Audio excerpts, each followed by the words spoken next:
Hello जी, hello जी, hello जी, hello जी, जय श्री कृष्णा। हाँ, चलो, एज पर प्रॉमिस हम लोग आ गए हैं।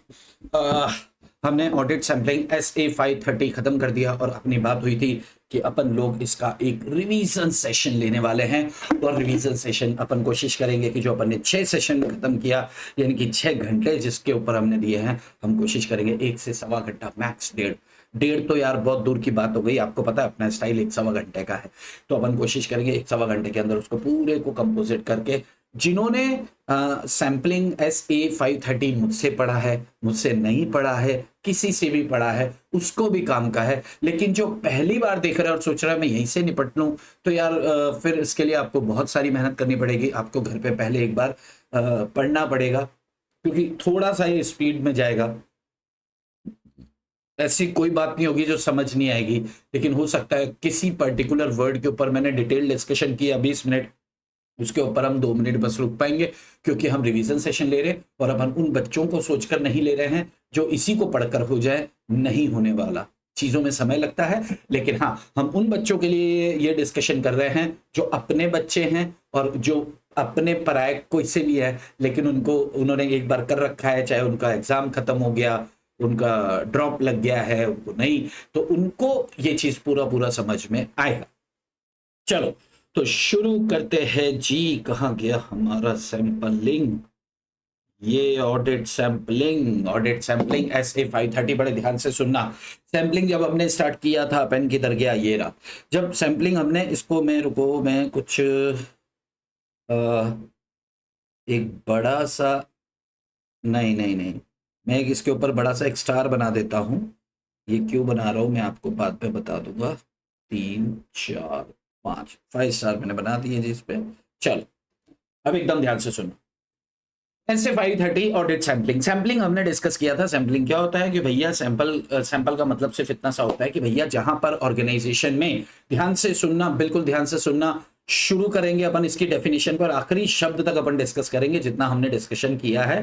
पूरा डिटेल में अपन ने डिस्कशन किया है, एक एक शब्द को उठाकर अपन ने वक्त दिया है। तो भाई अपन इसको जाने नहीं देंगे। अगर इतना समय दिया है इसके ऊपर, तो इसमें जितने मार्क्स का क्वेश्चन आता है एग्जाम में से, अपन को हिलना नहीं चाहिए। बराबर है? चलो, ऑडिट सैंपलिंग SA 530 इंस्टीट्यूट का बहुत ज्यादा फेवरेट है, बहुत ज्यादा पसंदीदा है। 4 से 6 मार्क्स का, कभी कभी 8 मार्क का क्वेश्चन भी होता है। 8 मार्क का मतलब 8 मार्क का नहीं, 4 नंबर के 2, या फिर 3 नंबर के 2 प्लस एक 2 नंबर का ऑब्जेक्टिव। ऑब्जेक्टिव तयशुदा है कि एक पूछा ही जाता है इसमें से। अब सैंपलिंग क्या होती है भैया? जब ऑर्गेनाइजेशन, किसी भी ऑर्गेनाइजेशन की जब हम ऑडिट करने जाते हैं और वहां पर हम देखते हैं कि यार वहां पे ह्यूज, बहुत बहुत लार्ज ऑर्गेनाइजेशन है, बिग ऑर्गेनाइजेशन है, large number of similar transaction है, तो यार अपन क्या करें? अपन 10,000 ट्रांजेक्शन है तो क्या पूरे 10,000 जांच सकते हैं? यार हमारे पास तो इतना टाइम ही नहीं होता, क्योंकि वहां पर ऑर्गेनाइजेशन में 200-300 लोग ने मिलकर साल भर मेहनत करके वो ट्रांजेक्शन किया है। हम ऑडिट करने जाएंगे 10 दिन में 4 लोग कैसे ही पूरे जांच पाएंगे? तो फिर क्या किया जाता है? हमें सलाह दी जाती है ICAI ने कि 530 तुम पढ़े हो? हम बोलते हैं हाँ जी पढ़े तो हैं। तो एक काम करो, सैंपलिंग कर लो, आप उसमें से कुछ एक डाटा उठा लो, उस पर्टिकुलर पॉपुलेशन में से कुछ एक डाटा उठा लो। लेकिन ये कहा ICAI ने, ध्यान रहे, वो पॉपुलेशन होमोजीनियस नेचर की होनी चाहिए। होमोजीनियस का मतलब जिसमें सिमिलर यूनिट्स होती है, हेट्रोजीनियस ना हो कि एक ट्रांजैक्शन इधर भाग रहा है, एक ट्रांजैक्शन उधर भाग रहा है। उनके कहने का अर्थ ये था कि ऐसे उसमें से 100 कागजों में से कोई 5 ऐसे कागज उठाओ जो बाकी के बचे हुए 95 को रिप्रेजेंट करते हो, तो उन 5 को हम क्या कहेंगे? सैंपल यूनिट्स कहेंगे। तो सैंपलिंग के लिए क्या बोला कि यार ये सैंपलिंग होती क्या है कि भाई 100% चेकिंग को ना करते हुए हम कुछ सैंपलिंग यूनिट्स निकालते हैं, और वो सैंपलिंग यूनिट्स क्या होती हैं? बाकी की रिमेनिंग पॉपुलेशन को, यानी कि जो टोटल नंबर ऑफ ट्रांजैक्शंस है, बाकी के रिमेनिंग ट्रांजैक्शन को रिप्रेजेंट करते हैं। अगर इसमें गड़बड़ है तो उनमें भी होने की संभावना है, ये अगर क्लीन है तो उनका भी क्लीन होने की संभावना है। ये उनको रिप्रेजेंट करती है। पर एक बात का और ध्यान रहे, किसी तरह का कोई बायसनेस नहीं होना चाहिए, तभी सैंपलिंग रिलायबल होती है। ठीक है साहब? तो इसका सिलेक्शन कैसे करते हैं? चल शुरू करते हैं, देखते हैं। सबसे पहली चीज, ऑडिट सैंपलिंग को डिफाइन क्या किया है। बिल्कुल ध्यान रखना, ऑडिट सैंपलिंग SA से कुछ भी पूछा जाए, you have to write this definition. और डेफिनेशन बहुत आसान सी है कि भैया ऑडिटर अपनी ऑडिट प्रोसीजर को इस तरीके से लगाएगा कि 100% चेकिंग को तो वो जांच करने वाला है नहीं, तो वो क्या करेगा कि जो भी रेलेवेंट डॉक्यूमेंट्स है उस रेलेवेंट पॉपुलेशन में से क्या करेगा, कुछ सैंपलिंग यूनिट्स निकालेगा और हर सैंपल के पास, हर यूनिट के पास पॉपुलेशन की इक्वल चांस होगा। इक्वल चांस कब होता है, जब आप रैंडमली सेलेक्ट करते हैं। तो इनडायरेक्टली उसने क्या बोला कि रैंडमली उठा लो, हर बंदे के पास, हर यूनिट के पास, हर सैंपलिंग यूनिट के पास, हर वाउचर के पास इक्वल चांस हो उसके उठने का, और वो क्या करेगा, पूरी रिमेनिंग पॉपुलेशन को रिप्रेजेंट करेगा। ध्यान से देखो, audit sampling refers to application of audit procedure to less than 100% of population. 100% जांच नहीं कर रहे हैं within the population relevant under audit, जो ऑडिट के अंदर रेलेवेंट है। यानी कि अगर मैं परचेज चेक कर रहा हूं तो मैं सेल्स की पॉपुलेशन नहीं उठाऊंगा, अभी रेलेवेंट क्या है मेरे लिए, परचेज है। Such that all the sampling units have equal chance of selection without any biasness। Objective क्या होता है, reasonable conclusion, reasonable basis to draw conclusion. Conclude भाई, जो आप अपनी ओपिनियन देने वाले हो, जो कंक्लूजन, जो निर्णय लेने वाले हो, उसके लिए बेसिस तो हो, और रीजनेबल बेसिस पे पहुंचने के लिए हम ये काम करते हैं। आगे क्या बोला है, ऐसे कौन से केसेस है जहां पर सैंपलिंग करना अच्छी बात नहीं होती है। ये बड़ा महत्वपूर्ण क्वेश्चन है, पूछे जाने की फुल संभावनाएं हैं जी। ऐसे कौन से केसेस होते हैं, देखो बैंक रिकंसिलिएशन स्टेटमेंट के अंदर आप सैंपलिंग नहीं कर सकते, क्योंकि एक भी ट्रांजैक्शन इधर का उधर हुआ तो भूल जाओ कि रिकंसाइल हो पाएगा। कुछ ऐसे ट्रांजैक्शंस जो हाई वैल्यू ट्रांजैक्शंस हैं, कुछ ऐसे ट्रांजैक्शंस जो रिलेटेड पार्टी ट्रांजैक्शंस हैं, कुछ ऐसे ट्रांजैक्शंस जो अनयूजुअल नेचर के हैं, यानी कि बिजनेस से हटके चल रहे हैं। राइट, मान लो कि आप क्या करते हो कि आप तो माल बेचते हो, भारत में माल बेचते हो, एक ट्रांजैक्शन आपका एक्सपोर्ट में भी है, आप एक्सपोर्टर नहीं हो, आपका 90% माल, आपका 80% माल क्या है, भारत में बिकता है, लेकिन एक बाहर का बंदा है जो आपका माल ले जाता है, वो आपका रिश्तेदार है, और रिश्तेदार है तो रिलेटेड पार्टी में आ गया। रिश्तेदार नहीं है लेकिन आप क्या कर रहे हो, उधर बाहर का धंधा धीरे धीरे चालू करना चाहते हो, तो ये अनयूजुअल थोड़ा अलग ट्रांजेक्शन, उठा के 100% चेकिंग कर दो जी इसकी। कुछ ऐसे ट्रांजेक्शन जिसके अंदर फैमा का इन्वॉल्वमेंट होता है, यानी कि फॉरेन करेंसी का होता है। जब स्टैट्यूटरी प्रोविजन यानी कि लीगल लॉ और कंप्लायंसेस की बात करेंगे, तो यार कंप्लायंसेस तो पूरी चाहिए। आपने सैंपल कर लिया और उसमें किसी एक में भी आपने कमी बरत दी क्लाइंट ने, तो यार पैनल प्रोविजन से अट्रैक्ट होंगे, गोइंग कंसर्न तक हिल जाती है। अगर सरकार बैन लगा देती है, ध्यान रख लेना, तो कंप्लायंसेस पे ध्यान देना। डिस्क्लोजर, अकाउंटिंग स्टैंडर्ड्स का डिस्क्लोजर यानी कि प्रॉपरली फॉलो हुए कि नहीं। कुछ ऐसी एंट्रीज होती है जो ईयर एंड पर ही होती है, आखिरी में वो कहते हैं ना एडजस्टमेंट एंट्री पास कर दी, ऑडिटर उसको पूरा देखो यार, उसी में गड़बड़ होने की संभावनाएं होती हैं। और जब इंटरनल कंट्रोल सिस्टम बहुत ही ज्यादा कमजोर होता है, तो फिर ऑडिटर कहता है कि नहीं यार, यहाँ तो रामराज चल रहा है, यहाँ पे तो मुझे पूरा चेक करना पड़ेगा। तो ऐसे कुछ केसेस जहां पर सैंपलिंग जो है काम नहीं आती है या सैंपलिंग नहीं करना चाहिए, तो सबसे पहली बात क्या दे दी इन्होंने जी कि बैंक रिकंसिलिएशन स्टेटमेंट, उसके बाद फ्यू 4-5 फ्यू हैं। तो पहला few transactions of high value, related party transaction, foreign exchange वाला, अनयूजुअल नेचर वाला, 4 और 1 5 हो गए। अब 2 पॉइंट्स आगे कंप्लायंसेस को लेकर, लॉ के कंप्लायंसेस की बात कर रहे हैं, अकाउंटिंग स्टैंडर्ड के कंप्लायंसेस की बात कर रहे हैं। 2 स्पेसिफिक ट्रांजैक्शन और आगे, इंटरनल कंट्रोल सिस्टम अगर कमजोर है, और दूसरा ईयर एंड के अंदर कुछ समायोजन एंट्रीज को क्या बोलते हैं हिंदी में, प्रविष्टियां, कुछ समायोजन प्रविष्टियां की गई हैं, या यूं कहें एडजस्टमेंट एंट्रीज की गई हैं। भाई सारी की सारी देख लो। ये क्वेश्चन आता है आपका खत्म। 4 नंबर का कौन से ऐसे केसेस है जब आपको डायरेक्ट ये भी पूछे ना, तो भी सैंपलिंग से आप क्या करो, डेफिनेशन से स्टार्ट करना। डेफिनेशन जरूर लिख के आना भाई। इसके बाद आती है पॉपुलेशन। क्या पॉपुलेशन, तो यार सीधी सी बात है कि complete set of data, entire set of data, मतलब अगर परचेज को चेक करो तो परचेज 100% होना चाहिए जहां से हमने सैंपल उठाना है, और जिसके आधार पर ऑडिटर को अपने कंक्लूजन पे पहुंचना है। तो उस पूरे सेट ऑफ डाटा, उस पूरे एंटायर डाटा को क्या बोलते हैं अपन, पॉपुलेशन बोलते हैं।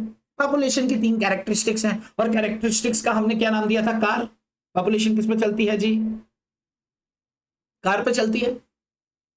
और कार में number 1 C for completeness, A for appropriateness. Completeness का मतलब क्या है कि भैया अगर परचेज है, 1000 टोटल ट्रांजैक्शन है, और उसमें 950 ही एंटर कर रखे हैं और अपन ने 950 को ही 100% मान लिया तो गड़बड़ हो जाएगी ना। 50 ट्रांजेक्शन तो उन्होंने एंटर ही नहीं किए, हो सकता है चोरियां उन्हीं में हो। तो नंबर 1 पॉपुलेशन कंप्लीट होनी चाहिए। Number 2 A for appropriate. Appropriate का क्या, अरे यार ये दिखा देता हूं आपको, ये एप्रोप्रिएटनेस। एप्रोप्रिएटनेस में क्या होता है जी, एप्रोप्रिएटनेस में होता है क्वालिटी एंड रिलायबिलिटी, रेलेवेंसी। और number R for reliable. Reliable कब होगा, जब डॉक्यूमेंट सफिशिएंट होंगे, अप्रोप्रिएट होंगे और डाटा कंप्लीट होगा, तो क्या होने वाला है, रिलायबिलिटी आपकी बढ़ जाएगी उस पॉपुलेशन के ऊपर। तो ये कैरेक्टरिस्टिक्स अगर फुलफिल होती हैं तो ऑडिटर उस पॉपुलेशन को, यानी कि ऑडिटर सबसे पहले sufficient and appropriate audit evidence ये जांचने के लिए करता है कि यार ये पॉपुलेशन अपने कैरेक्टरिस्टिक्स पे खरी उतरती है कि नहीं, कंप्लीट तो है, सारी डाटा तो है, जो इसमें एंट्री की गई है वो एप्रोप्रिएटनेस प्रॉपर है कि नहीं है, रेलेवेंट डाटा है कि नहीं, और क्या हम इस पे रिलाय कर सकते हैं। उसके बाद रिलाय मतलब एक्यूरेट डाटा होना चाहिए, कंप्लीट एंड सफिशिएंट। तो ये है कैरेक्टरिस्टिक्स भाई साहब। 3 नंबर में एक बार पूछा गया क्वेश्चन है।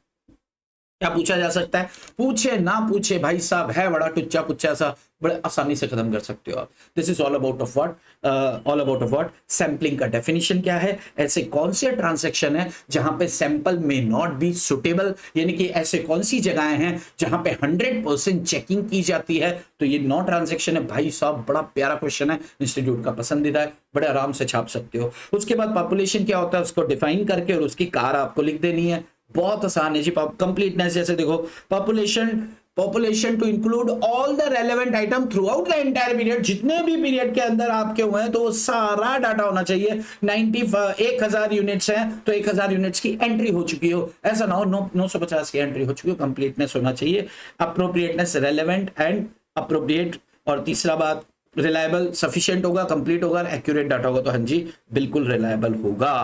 अब आते हैं क्या प्रिकॉशंस उठानी होती हैं। ये जब मैंने आपको उस समय पढ़ाया था तब भी बोला था और अब भी बोल रहा हूं कि इतना ज्यादा महत्वपूर्ण मुझे नहीं लगता, लेकिन अगर इंस्टीट्यूट ने पूछ लिया तो 5-6 पॉइंट्स हैं आपके सामने। How to make sampling effective. Sampling को इफेक्टिव बनाने के लिए आपको क्या कदम उठाने चाहिए। ओ हो, चलो जी। Number 1,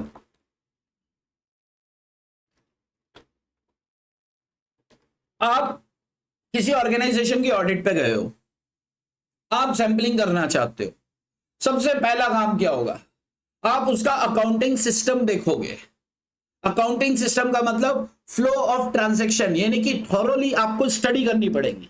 study of accounting system करो, यानी कि उनके ट्रांजैक्शंस का फ्लो क्या है, वहां से आपको पता चलेगा जी।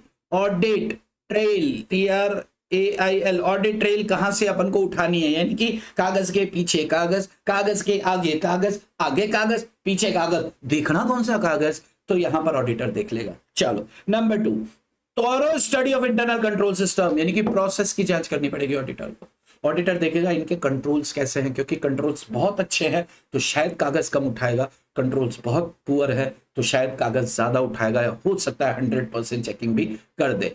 तीसरा पॉइंट, ऑडिटर ये चेक करेगा या ये अलग करके रख देगा कि भैया ये कुछ ऐसे ट्रांजैक्शंस हैं जिनकी सैंपलिंग हमें नहीं करनी है। अगर इफेक्टिव करनी है सैंपलिंग तो 100% वाले, यानी कि जो अपन ने ऊपर डिस्कस्ड अबव, ये लिखा भी हुआ है देखो, डिस्कस्ड अबव इन 9 पॉइंट्स, जो 9 पॉइंट ऊपर दिया है। देखो सबसे पहली बात, आपने अकाउंटिंग सिस्टम चेक कर लिया, उसका स्टडी कर लिया, आपने इंटरनल कंट्रोल सिस्टम स्टडी कर लिया, सब स्टडी कर लिया। अब जैसे ही आप क्या बोलते हैं सैंपलिंग प्रोसेस पे आओगे तो सबसे पहले उन ट्रांजैक्शंस को अलग कर दोगे जिनकी 100% जांच करनी है। आगे कह रहे हैं प्रॉपर प्लान करो और अपने स्टाफ को समझा दो, फिर करो क्लासिफिकेशन, बैलेंस शीट आइटम्स और ट्रांजैक्शंस का अलग अलग, और इनको स्ट्रैटिफिकेशन, स्ट्रैटिफाइड कर दो। स्ट्रैटिफाइड याद है अपन ने सब ग्रुप्स में डिवाइड किया था, आगे भी अभी आने वाला है।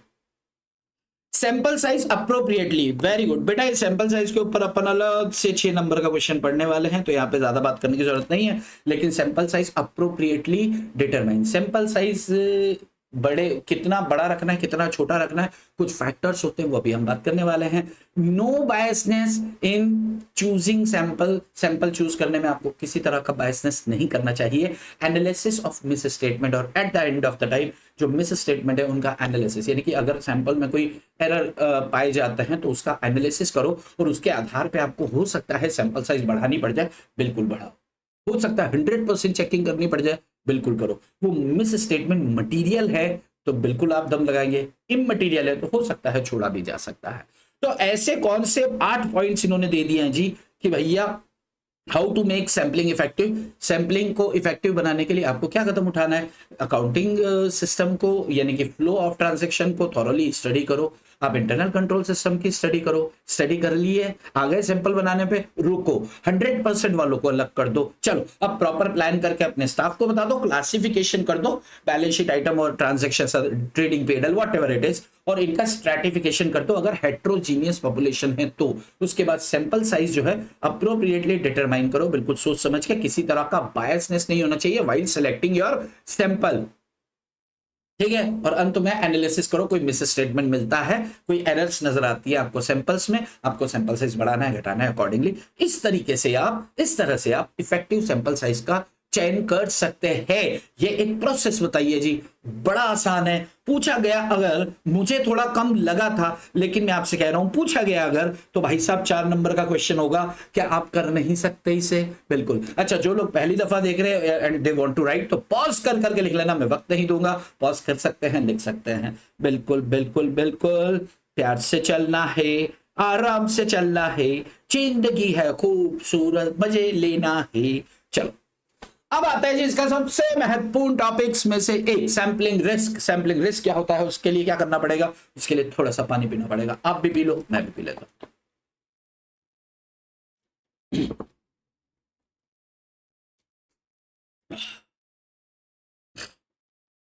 सैंपलिंग रिस्क को मैं थोड़ा सा इधर बता देता हूं, हालांकि इधर बता रखा है, जैसे ध्यान से सुनो। आपके पास ऑर्गेनाइजेशन में कितने हैं, 10,000 ट्रांजेक्शन है, आपकी जो पॉपुलेशन है, पॉपुलेशन में 10,000 यूनिट्स है। अगर आप चाहते हो कि मुझे सिर्फ 15% सैंपल चूज करना है, तो 15% कितने हो गए जी, इसके 1500 हो गए। अब 1500 की जांच करके आपने चेक किया, और चेक करके आपने क्या किया, कंक्लूजन पे पहुंचे, कंक्लूजन, या आप अपनी ओपिनियन पे पहुंच गए जी।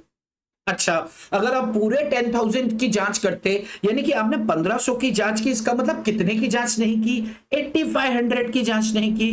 तो ऐसा भी तो हो सकता है कि आपकी किस्मत खराब थी, जितनी भी चोरी चकारियां थी वो 8500 के अंदर है, ऐसा भी हो सकता है। जितनी भी चोरियां चकारियां थी 1500 में आ गई, लेकिन ऐसा भी तो हो सकता है, यानी कि प्रोबेबिलिटी या रिस्क तो बनी हुई है, प्रोबेबिलिटी ज्यादा इधर है क्योंकि नंबर ऑफ ट्रांजैक्शन ज्यादा इधर है। यानी कि आपने 1500 की जांच करके एक ओपिनियन दिया, अगर आप 100% चेकिंग करते पूरे 10,000 और तब जो आप ओपिनियन देते, तो क्या ये ओपिनियन और ये ओपिनियन में फर्क आता कि नहीं आता? बिल्कुल आता। तो इन दोनों ओपिनियन में जो डिफरेंस आता है, उस डिफरेंस को ही हम क्या बोलते हैं, सैंपलिंग रिस्क। तो सैंपलिंग रिस्क की जब डेफिनेशन दी है, तो डेफिनेशन यही बोला है कि भैया हम जितने सैंपल को लेकर जांच करते हैं और अपनी ओपिनियन, अपना कंक्लूजन ड्रॉ करते हैं, और अगर हमने 100% की जांच करके और कंक्लूजन ड्रॉ किया होता, तो शायद दोनों ओपिनियन में फर्क आता, और इस फर्क को ही सैंपलिंग रिस्क कहते हैं। सैंपल लेने की वजह से ओपिनियन के अंदर जो डिफरेंस आता है, उस डिफरेंस को ही सैंपलिंग रिस्क कहते हैं। इतनी बात समझ में आ जाएगी ना, पिक्चर ही खत्म है यार बॉस, पिक्चर ही खत्म है। चलो आ जाओ, देखो ये एग्जांपल क्या लिया इधर कि भैया टोटल नंबर ऑफ वाउचर 10,000 थे, सैंपल 2,000 चेक किए। अगर हम सेम ऑडिट प्रोसीजर लगाते, जो ऑडिट प्रोसीजर यहां लगाई, कंक्लूजन ड्रॉ किया और ओपिनियन पे आ गए। अगर हम सेम ऑडिट प्रोसीजर यहां 10,000 पे लगाते, कंक्लूजन में डिफरेंस आता, उसी डिफरेंस को क्या बोल देते हैं जी, सैंपलिंग रिस्क बोल देते हैं। ठीक है, अब सैंपलिंग रिस्क फिर इधर आते हैं। सैंपलिंग रिस्क यहां 8500 में है, यानी कि ज्यादा है। अच्छा, अगर हम 1500 की जगह 3,000 वाउचर चेक करते, तो सैंपलिंग रिस्क किस में होती जी, 7,000 वाउचर्स में, यानी कि प्रोबेबिलिटी थोड़ी तो कम होती। इसका मतलब हम जैसे जैसे सैंपल्स बढ़ाएंगे, सैंपलिंग रिस्क अकॉर्डिंगली कम होती चली। मान लो हम 9,000 वाउचर्स चेक करते हैं, तो अब तो रिस्क कितने वाउचर्स में रह गया, सिर्फ 1,000। यानी कि जैसे जैसे वाउचर हम बढ़ाते जाएंगे, जांच का यानी कि टेस्टिंग जितनी बढ़ाएंगे, सैंपल साइज जितना हायर साइड पे लेंगे हम, उतना अकॉर्डिंगली वो लोअर हो जाएगा सैंपलिंग रिस्क। और अगर अगर आप सैंपलिंग रिस्क को लोअर साइड पे लेना चाहते हैं, सैंपलिंग रिस्क कम हो, तो आपको साइज बढ़ानी पड़ेगी। बात समझ में आ रही है? आगे बढ़ते ये देखो, अगर सैम्पलिंग रिस्क लोअर साइड पे है, जब अच्छा लोअर चाहिए तो 70, वही कहानियां हैं। चलो जी, अब बात आते हैं test of controls, TOC and TOD क्या होता है।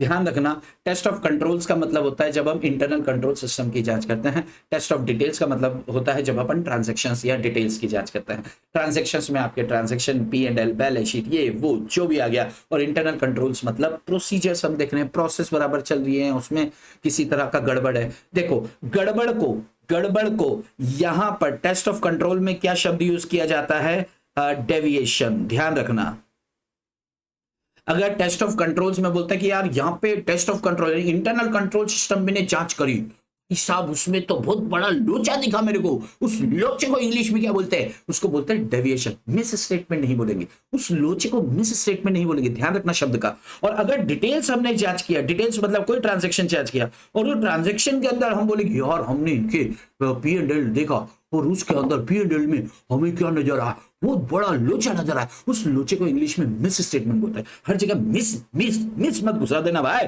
उधर होता है डेविएशन, यहां क्या होगा? मिस स्टेटमेंट होगा भाई। शब्दों का ध्यान रखना, शब्दों का खेले ऑडिट।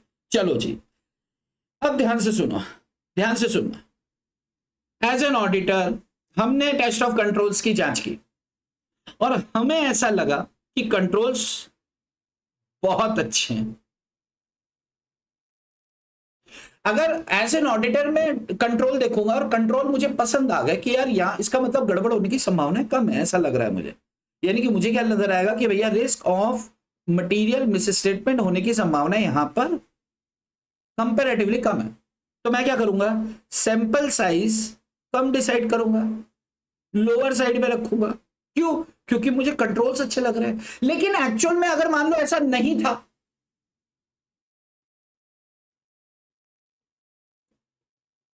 सैंपलिंग रिस्क बढ़ जाएगी। कैसे? देखो, मुझे लगा कि भैया ये तो बहुत स्ट्रांग है ऑर्गेनाइजेशन के कंट्रोल, जबकि ऐसा नहीं था। एक्चुअली इट वाज नॉट, यानी कि ये वीक थे। इसका मतलब मुझे सैंपल ज्यादा लेने चाहिए थे ताकि मैं रिस्क को लोअर लेवल पर रख पाता। लेकिन मैंने क्या किया? सैंपल साइज कम ले लिया, तो मैंने गड़बड़ कर दी। क्या? टेस्ट ऑफ कंट्रोल्स को समझने में। तो उसका क्या इफेक्ट क्या होने वाला है भैया? ये ऑडिट की इफेक्टिवनेस को खा जाएगी, प्लस एरोनियस कंक्लूजन दे देगी।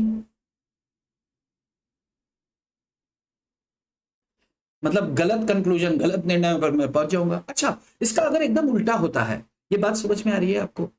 इफेक्टिवनेस जाएगी अपनी और एरोनियस कंक्लूजन पे पहुंच जाएंगे अगर अपन ने गलत कर दी।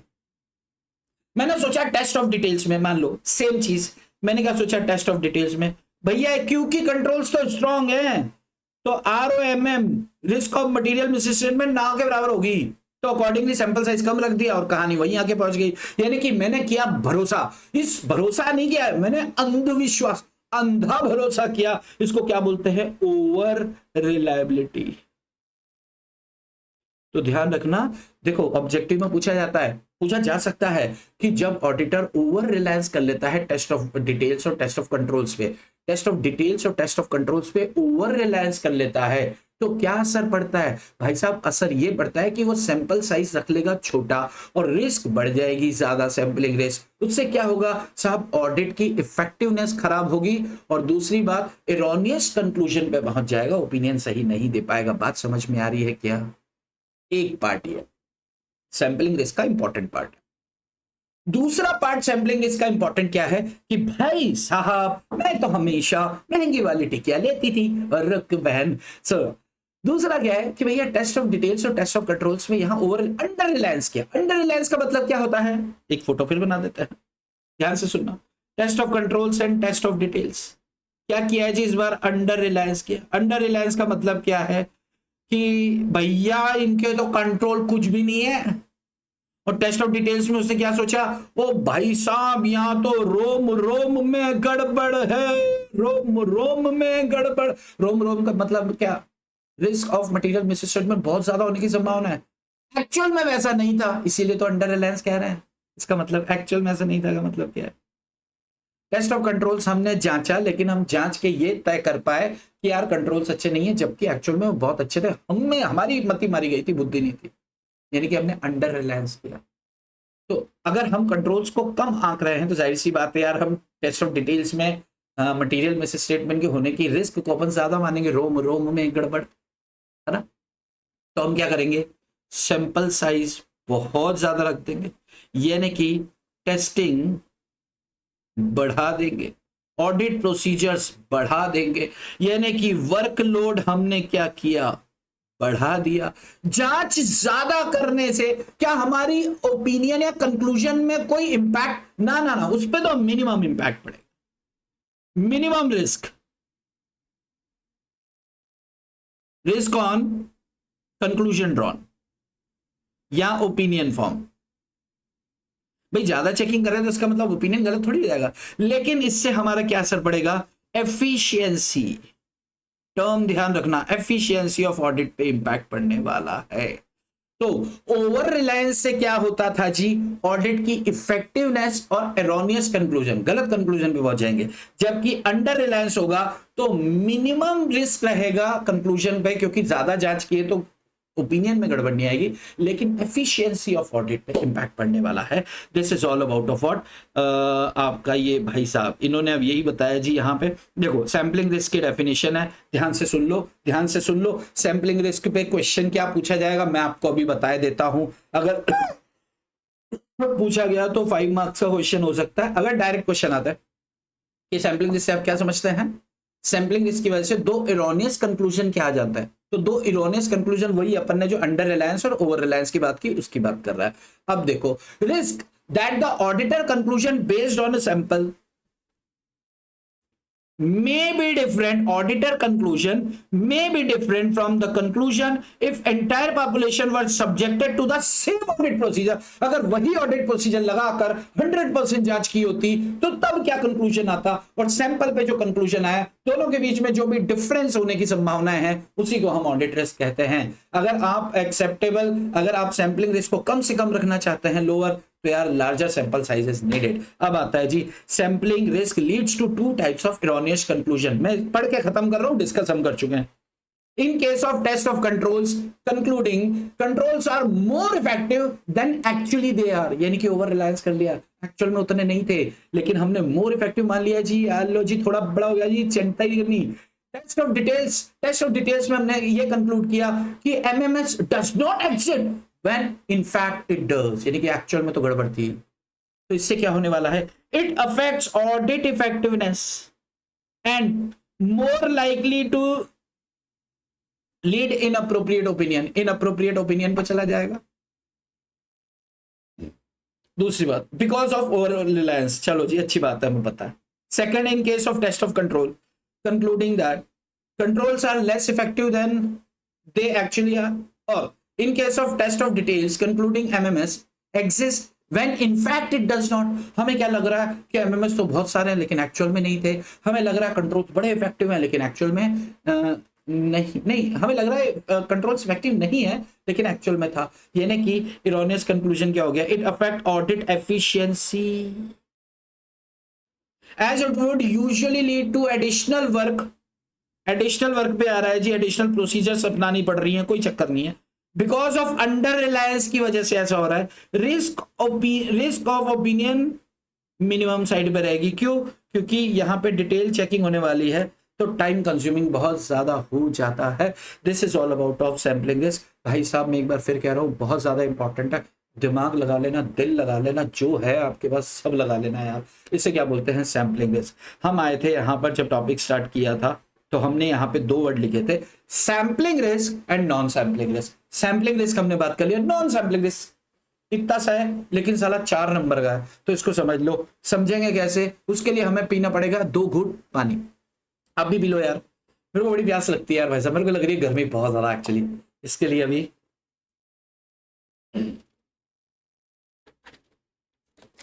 चलो देखो, सैंपलिंग रिस्क, जो सैंपलिंग रिस्क नहीं है उसे नॉन सैंपलिंग रिस्क कहते हैं। बड़ी अच्छी बात है। अदर देन भाई अपन ने सैंपल की जांच की, मान लो कि हमने 100% जांच की, उसके बाद भी गड़बड़ होने की संभावना आ गई, तो इसका मतलब क्या? ऑडिटर ही गधा है। अब जब तूने 100% जांच कर ली फिर भी गड़बड़ हो गई, अरे सर ह्यूमन मिस्टेक हो जाती है ना, तो भैया 100% जांच करी तुमने? हाँ करी, फिर भी गड़बड़ हो गई। ही नहीं तो ह्यूमन ह्यूमन एरर जी हो जाती है, ह्यूमन है, मिस्टेक होती है। अच्छा, ऑडिटर मान लो कि ऑडिटर ने क्या किया, गलत ऑडिट प्रोसीजर्स लगा दी हैं। ऑडिटर ने क्या किया, उन ऑडिट प्रोसीजर्स के आधार पर जो ऑडिट एविडेंस आए हैं वो इरोनियस हैं, यानी कि इरोनियस एविडेंसेस हैं उसके पास, उस पर विश्वास कर रहा है, रिलाय कर रहा है, और जो सैंपलिंग से रिजल्ट्स आए हैं उसके ऊपर अप्रोप्रिएट दिमाग नहीं लगा पा रहा है। तो यार ये कुछ ऐसी बात है, यानी कि यहाँ पे सीधी बात है, क्या निकल के आ रहा है? ऑडिटर गधा है। तो जब ऑडिटर गधा होगा तो other than sampling risk, non sampling risk, तो इसको देखो 3-4 पॉइंट्स है, वो कहीं तो लिखा था मैंने, अरे अरे ये देखो, चलो इसको देख के खत्म कर देते हैं।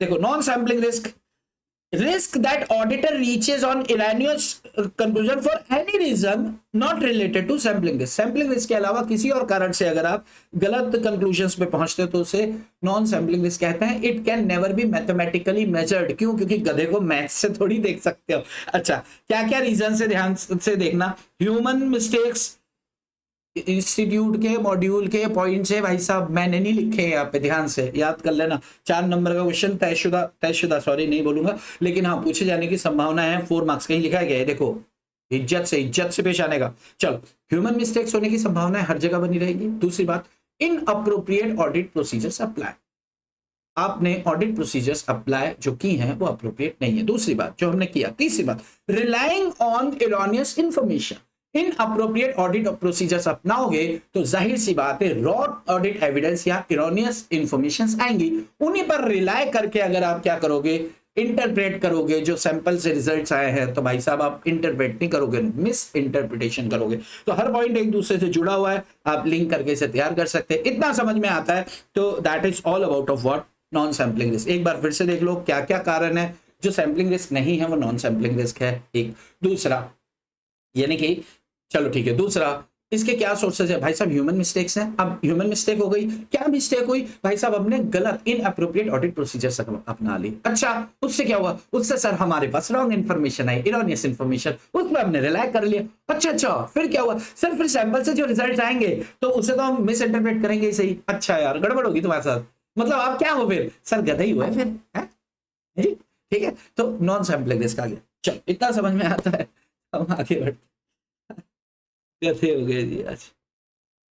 Next important and heavy topic is, बोलने को हैवी है करने को आसान है, सैंपल साइज। एक सेकंड, एक फोन आ रहा है, मैं इसको पॉज कर रहा हूं। और जो ऑनलाइन बैठे हैं भाई साहब थोड़ी देर 5 मिनट रुक जाओ, है ना, मैं से अंगूठा, शायद मेरा अंगूठा नीचे हो जाए। चलो जी, देखो जैसे गया था वैसे ही आ गया, ऐसा अंगूठा लेके गया था, अंगूठा लेके आया हूं, है ना। चलो, हाँ, सैंपल साइज ध्यान से सुनो। यहां पे देखो सैंपल साइज कितना होगा। सैंपल साइज कितना होगा, तो ये कुछ फैक्टर्स होते हैं, ये डिफाइन करते हैं कि सैंपल साइज आपको कितना रखना। और वो फैक्टर्स क्या है? सबसे उन फैक्टर्स को इसमें ना इंस्टीट्यूट ने 2 पार्ट्स में डिवाइड कर रखा है जी। एक टेस्ट ऑफ कंट्रोल्स को देख लो आप, एक टेस्ट ऑफ डिटेल्स को देख लो। टेस्ट ऑफ कंट्रोल्स पे अलग फैक्टर्स हैं, सॉरी टेस्ट ऑफ कंट्रोल्स पे भी वही फैक्टर्स है जो टेस्ट ऑफ डिटेल्स पर है, जो अफेक्ट करता है। मोटा मोटा ज्ञान में आपको दे दूं कि सैंपल साइज कितने सैंपल्स रखना है, एक बात हम करके आए हैं कि भैया जी अगर सैंपलिंग रिस्क आपको लोअर साइड पे रखना है तो सैंपल साइज तो बढ़ाना होगा, तभी तो लोअर होगा, एंड वाइस वर्सा। तो एक फैक्टर तो हो गया सैंपलिंग रिस्क। दूसरी बात, ऑडिटर एक्सपेक्ट कर रहा है, ऑडिटर ने एक्सपेक्ट किया कि भैया रिस्क ऑफ मटेरियल मिसस्टेटमेंट ज्यादा है, तो जाहिर सी बात है सैंपल साइज बढ़ाना पड़ेगा। अगर ऑडिटर ये एक्सपेक्ट कर रहा है कि रिस्क ऑफ मटेरियल मिसस्टेटमेंट ज्यादा है, देखो मैं लेकर आऊंगा अभी वहां पे जो हमने किया था, अभी सिर्फ हल्का सा टच करके निकल रहे हैं। ये दूसरी बात हो गई जी। तीसरी बात, ऑडिटर कहता है भैया 5,000 रुपए तक की गड़बड़ तो हम छोड़ने को तैयार हैं, लेकिन 5,000 के ऊपर के सारे ट्रांजैक्शन चेक करेंगे, यानी कि टॉलरेबल एरर। अगर हायर साइड पे है तो सैंपल साइज लोअर साइड पे होगा। हायर लोअर समझो, अगर मान लो हम टॉलरेट कर सकते हैं 5,000 रुपए तक के मिस स्टेटमेंट, जाहिर सी बात है ऊपर के जांच करेंगे। और हमारा दूसरा भाई है वो टॉलरेट कितना कर सकता है, वो कर सकता है 25,000 के मिस स्टेटमेंट, तो वो इसके ऊपर की जांच करेगा। जाहिर सी बात है 5 से 25 के हमें तो ये भी जांच करनी है, यानी कि अगर हमारी टॉलरेट मतलब गड़बड़ को टॉलरेट करने की सीमा कम है, यानी कि 5,000 के ऊपर कोई भी गड़बड़ आएगी हम तो रिपोर्ट कर देंगे। अगला क्या कह रहा, हम 25,000, तो जाहिर सी बात है 5 से 25 हमको तो ये कागज भी जांचने हैं और वो 25,000 के ऊपर जांचेगा। तो टॉलरेबल एरर अगर आपकी हायर साइड पे है तो सैंपल साइज लोअर साइड पे होगा। बात समझ में आ रही है? चलो चौथी चीज, ऑडिटर चाहता है कि यार मेरी ओपिनियन एकदम बराबर रहे, यानी कि उसका एश्योरेंस का डिग्री, वो चाहता है कि डिग्री ऑफ एश्योरेंस मेरा हायर साइड पे हो। तो भाई साहब फिर कागज भी ज्यादा चेक कर ले। अगर तू चाहता है कि भैया मेरी होशियारी दुनिया में सबसे ऊपर हो, भैया जी कागज एक्स्ट्रा चेक कर लो। अगर ऑडिटर ने क्या किया कि उसने अलग एडिशनल प्रोसीजर पे प्रोसीजर अपनाए जा रहा है, एडिशनल प्रोसीजर, तो एडिशनल प्रोसीजर अपनाएगा तो उसे कंट्रोल्स का ज्ञान हो जाएगा, और जब कंट्रोल्स का ज्ञान हो जाएगा तो फिर वो कागज कम जांच करेगा क्योंकि वो उस प्रोसीजर के थ्रू देख के आया है। तो अगर एडिशनल सब्सटेंटिव एडिशनल प्रोसीजर्स अगर उसने अपना ली हैं तो फिर सैंपल साइज कम। तो 4-5-6 फैक्टर्स हैं जो इंपैक्ट डालते हैं टेस्ट ऑफ डिटेल्स पर और टेस्ट ऑफ कंट्रोल्स पर। ध्यान रखना, जब डिटेल्स की बात करेंगे तो मिस स्टेटमेंट वर्ड यूज करेंगे और कंट्रोल्स की बात करेंगे तो डेविएशन। चलते हैं क्या लिखा है। अच्छा ये देखो, risk of material miss statement, देखना ये दोनों के लिए कॉमन लिखा है मैंने। रिस्क ऑफ मटेरियल मिस, बड़ा कर दूं, risk of material miss statement जो है, रिस्क ऑफ एमएमएस जो है, अगर हायर साइड पे है सैंपल साइज बढ़ा। Other sufficient substantive procedures, additional procedure अपनाई है आपने, सैंपल साइज कम होगा। दूसरी बात, इंक्रीज इन टॉलरेबल, यानी कि कितना टॉलरेट, अगर ये टॉलरेबल एरर ज्यादा है तो सैंपल साइज कम होगा, एंड वाइस वर्सा। देखो यहां लिखा है, अगर increase in tolerable deviation, increase in tolerable miss statement. Tolerable deviation कहां होगा? टेस्ट ऑफ कंट्रोल्स में होगा। बात पकड़ रहे हैं, शब्द को पकड़ना गड़बड़ होती है, इंस्टीट्यूट यूं करके नंबर काट लेती है कि इसको ये नहीं पता कि कंट्रोल्स के अंदर मिस स्टेटमेंट नहीं होते, इसको इतनी अक्ल नहीं है कि भैया टेस्ट ऑफ डिटेल्स के अंदर डेविएशन नहीं पाए जाते हैं। ध्यान रखना है, गड़बड़ करता है बच्चा और आके लड़ता है कि देखो इंस्टीट्यूट कभी जबरदस्ती नंबर नहीं काटती, वजह आप ही थे, और ये कहानियां होती है। नेक्स्ट, एक्सपेक्टेड, उसको लग रहा एमएमएस होने की संभावना बहुत ज्यादा है, भाई चेकिंग बढ़ा दे। डिजायर्ड लेवल ऑफ अश्योरेंस, मेरे को बहुत अच्छा एकदम परफेक्शन साइड पे चाहिए, भाई कागज ज्यादा जांच ले। फिर बात समझ में आ रही है? ठीक है, तो ऐसे करके ना इन्होंने ये देखो, factors influencing sample size for test of controls. The more assurance intends internal control, the lower risk of MMS and risk of material misstatement and larger sample size needed. एक increase in tolerable, ये किसका देख रहे हैं अपन? Controls का देख रहे हैं, टेस्ट ऑफ कंट्रोल्स का देख रहे हैं। Increase in tolerable rate of deviation, तो सैंपल साइज डिक्रीज हो जाएगा। Lower tolerable rate of deviation, तो सैंपल साइज इंक्रीज हो जाएगा। higher the expected rate of deviation, expectation है गड़बड़ संभावना ज्यादा है, कागज बढ़ जाएंगे।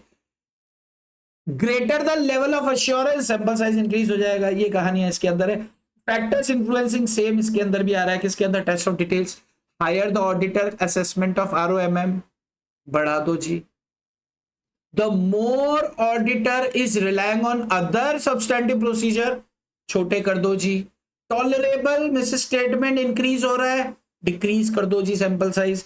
बात समझ में आ रही है? 6 नंबर में ध्यान रखना, अगर उन्होंने फैक्टर्स अफेक्टिंग या influencing sample size for test of details पूछा तो डेविएशन शब्द मत डालना, क्योंकि दोनों ऊपर के जवाब से में बदलाव सिर्फ मिस स्टेटमेंट शब्द और डेविएशन, यहां पर मिस स्टेटमेंट यूज हो रहा है और यहां पर डेविएशन यूज हो रहा है। बात समझ में आ रही है क्या? आ रही है क्या? लाले दी जान, खाना है पान और निकालना है आपको अपना अरमान, तो ये पेश है पीकदान, तू कर दे मेरी जान। और ध्यान रखो कि भैया गड़बड़ ना हो, ये गड़बड़ नहीं होनी चाहिए, क्या बच्चा फंसता है और इंस्टीट्यूट को पता है।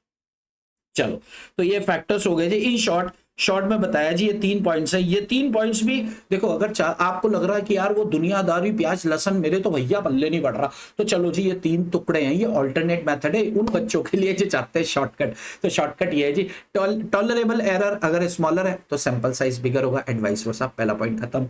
एक्सपेक्टेड एरर्स यानी कि पॉसिबिलिटी एरर्स की ऑर्गेनाइजेशन में ज्यादा नजर आ रही है, सैंपल साइज बिगर होगा। एक्सपेक्टेड टू एमएमएस चलो, और अदरवाइज स्मॉल होगा। Sampling risk acceptable, sampling risk अगर लो साइड पे आप चाहते हैं बढ़ा दो एंड वाइस वर्सा। तो this is all about of what, this is all about of what, क्या बोल रहे थे हम? सैंपल साइज को अफेक्ट करने वाले फैक्टर्स। चलो, अब एक पोर्शन और ले लेते हैं और उसके बाद फिर हम एक 30 सेकंड का ब्रेक लेंगे और फिर अगले पोर्शन पे आएंगे, ठीक है? ब्रेक सिर्फ मेरे लिए होगा क्योंकि मैं तो पॉज करके जाऊंगा और फिर होगा, है ना? अरे मेरे को तो मजा आने वाला है, ठीक है? चलो, अब बात करते हैं factors that should be considered for designing extent of checking. कौन से ऐसे फैक्टर्स हैं जिनको ध्यान रखना चाहिए जब हम एक्सटेंट ऑफ चेकिंग डिजाइन करते हैं? तो कोई भी ऑडिटर झल्ला तो है नहीं। अब ध्यान से सुनना, किसी भी ऑर्गेनाइजेशन में आप ऑडिट करने गए, सबसे पहला काम आप क्या करते हैं कि ऑर्गेनाइजेशन जिसकी मुझे ऑडिट करनी है उसका नेचर एंड साइज देखा जाता है। Nature and size of organisation under audit, हमने देख लिया हाँ यार ये तो बहुत बड़ा ऑर्गेनाइजेशन है।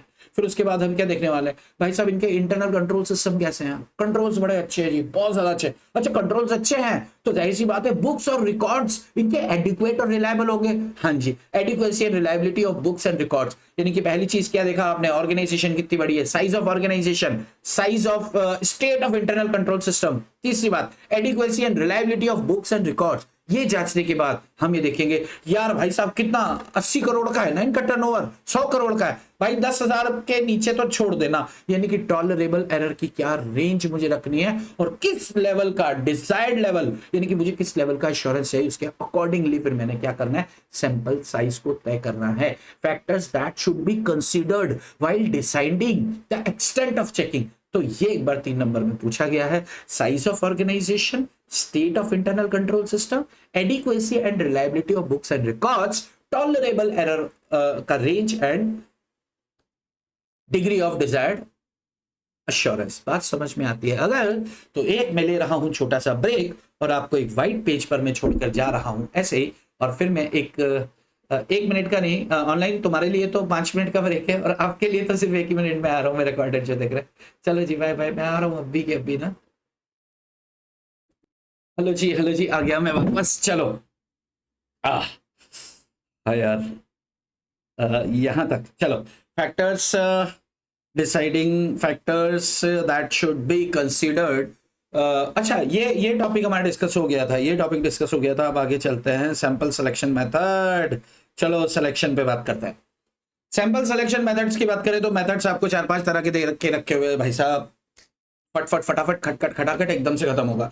Number one random sampling. अच्छा, तब जब अपन ने इसको डिस्कस किया था तब अपन ने बात किया था कि भैया सैंपल को सिलेक्ट करने के कुछ मेथड्स हैं और उसमें महा इंपॉर्टेंट पहला और दूसरा है रैंडम सैंपलिंग और सिस्टमैटिक या इंटरवल सैंपलिंग। रैंडम सैंपलिंग क्या होता है कि आप क्या करो, रैंडमली कहीं से भी कुछ भी उठा लो। रैंडम सैंपलिंग अपने आप में 2 तरह का होता है, हमने डिस्कस किया था। ये देखना पड़ता है कि पॉपुलेशन आपकी कैसी है। पॉपुलेशन अगर आपकी होमोजीनियस नेचर होती है तो आप सिंपल रैंडम टेक्निक इस्तेमाल करते हैं। अगर हेट्रोजीनियस होती है तो आप स्ट्रैटिफाइड, हेट्रोजीनियस का मतलब क्या होता है? डाइवर्सिफाइड। और होमोजीनियस का मतलब होता है similar, similar kind of data, उनका रेंज बहुत ज्यादा नहीं होता।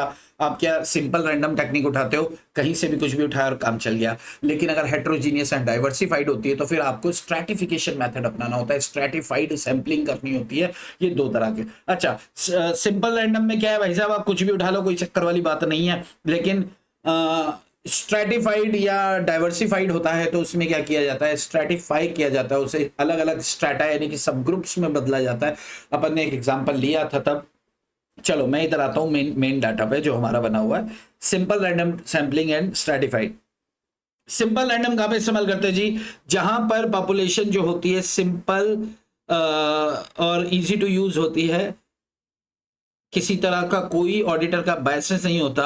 और यहां पे सबसे इंपॉर्टेंट चीज, इसे कब कंसीडर किया जाता है, ये जो ब्लू में लिखा है ना, this is important, it is considered simple random technique तब इस्तेमाल की जाती है जब population consist of reasonably similar units यानी कि होमोजीनियस डाटा होता है, and fall with in reasonable range, बहुत ज्यादा बड़ी रेंज भी नहीं। जैसे अपन ने बात किया था कि जैसे मान लो कि 50,000 से लेकर 3 लाख तक का ही या 2 लाख तक का ही आपके डेटर्स हैं, तो आप कोई से भी डाटा उठा लो। लेकिन 500 रुपए से लेकर 16 लाख तक के डेटर्स हैं, तो भाई साहब उनकी नेचर अलग अलग हो सकती है। तो आप क्या करो, 10 लाख के ऊपर आप 100% चेकिंग कर लो, बड़ी वैल्यू वाले 2 4 5 ट्रांजेक्शन होंगे।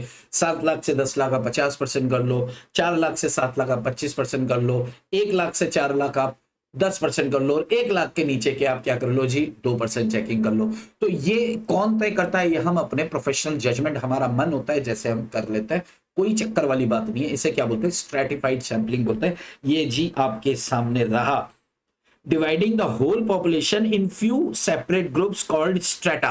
वो जो छोटे ग्रुप, सब ग्रुप्स होते हैं, स्ट्रेटा बोलते हैं। और फिर वहां से सैंपल उठाते हैं। हर ग्रुप अपने आप में एक नई कैरेक्टर लेकर आता है। हर ग्रुप ऐसा हो जाता है, जैसे अपन ने एग्जांपल लिया।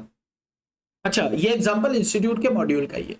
ये मॉड्यूल क्या कह रहा है कि भैया 10 लाख 16 लाख के तक के ट्रांजेक्शन है आपके ट्रेड रिसीवेबल्स में, तो बैलेंसेस अबव 10 लैक्स, 10 लाख के ज्यादा का अलग ग्रुप बना लो, क्योंकि वो लगभग सिमिलर नेचर के होंगे। 7.5 लाख से 10 लाख का बना लो, 5 लाख से 7.5 लाख। आप प्रैक्टिकली सोचो, अगर मैं 500 से लेकर और 16 लाख के ट्रांजेक्शन, बिल्कुल ध्यान से सुनना, 500 से लेकर 16 लाख के ट्रांजेक्शन अपने पास टोटल हैं, और ये टोटल है 1000 यूनिट्स, यानी कि 1000 वाउचर्स है। मैं गया चेकिंग करने, मैंने कहा कि भैया 10% वाउचर्स उठा लो, सैंपलिंग हम 10% कर रहे हैं, तो मैंने 100 वाउचर चेक कर लिए। अब मान लो कि ये 100 वाउचर 500 से 10,000 की वैल्यू के बीच में बहुत सारे ट्रांजैक्शन थे।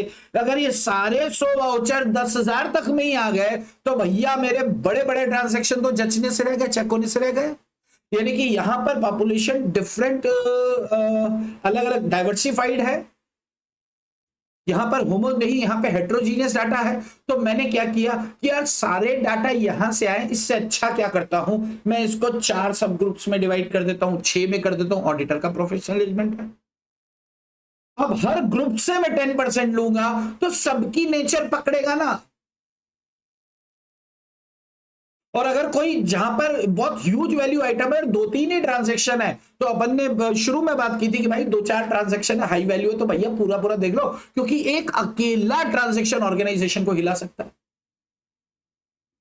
मान लो ऑर्गेनाइजेशन का टोटल टर्नओवर 16 करोड़ है, जिसमें से 14 करोड़ का तो एक ही आदमी खरीद ले रहा है इनसे, बाकी 2 करोड़ के कच्चे बच्चे हैं। यानी कि भाई साहब उसको तो बड़े ध्यान से देखोगे, 100% चेकिंग करोगे, उसके ट्रांजेक्शन जितने भी होंगे। या कुल 3 ट्रांजैक्शन ऐसे हैं जो 10 करोड़ रुपए बताते हो, टोटल 13 करोड़ की है, तो 3 करोड़ में आप सैंपलिंग लगा लो, बाकी 10 करोड़ के अगर 3 ही ट्रांजैक्शन है, 4 ही है, भाई वो तो 100% जांच में आ जाएंगे ना।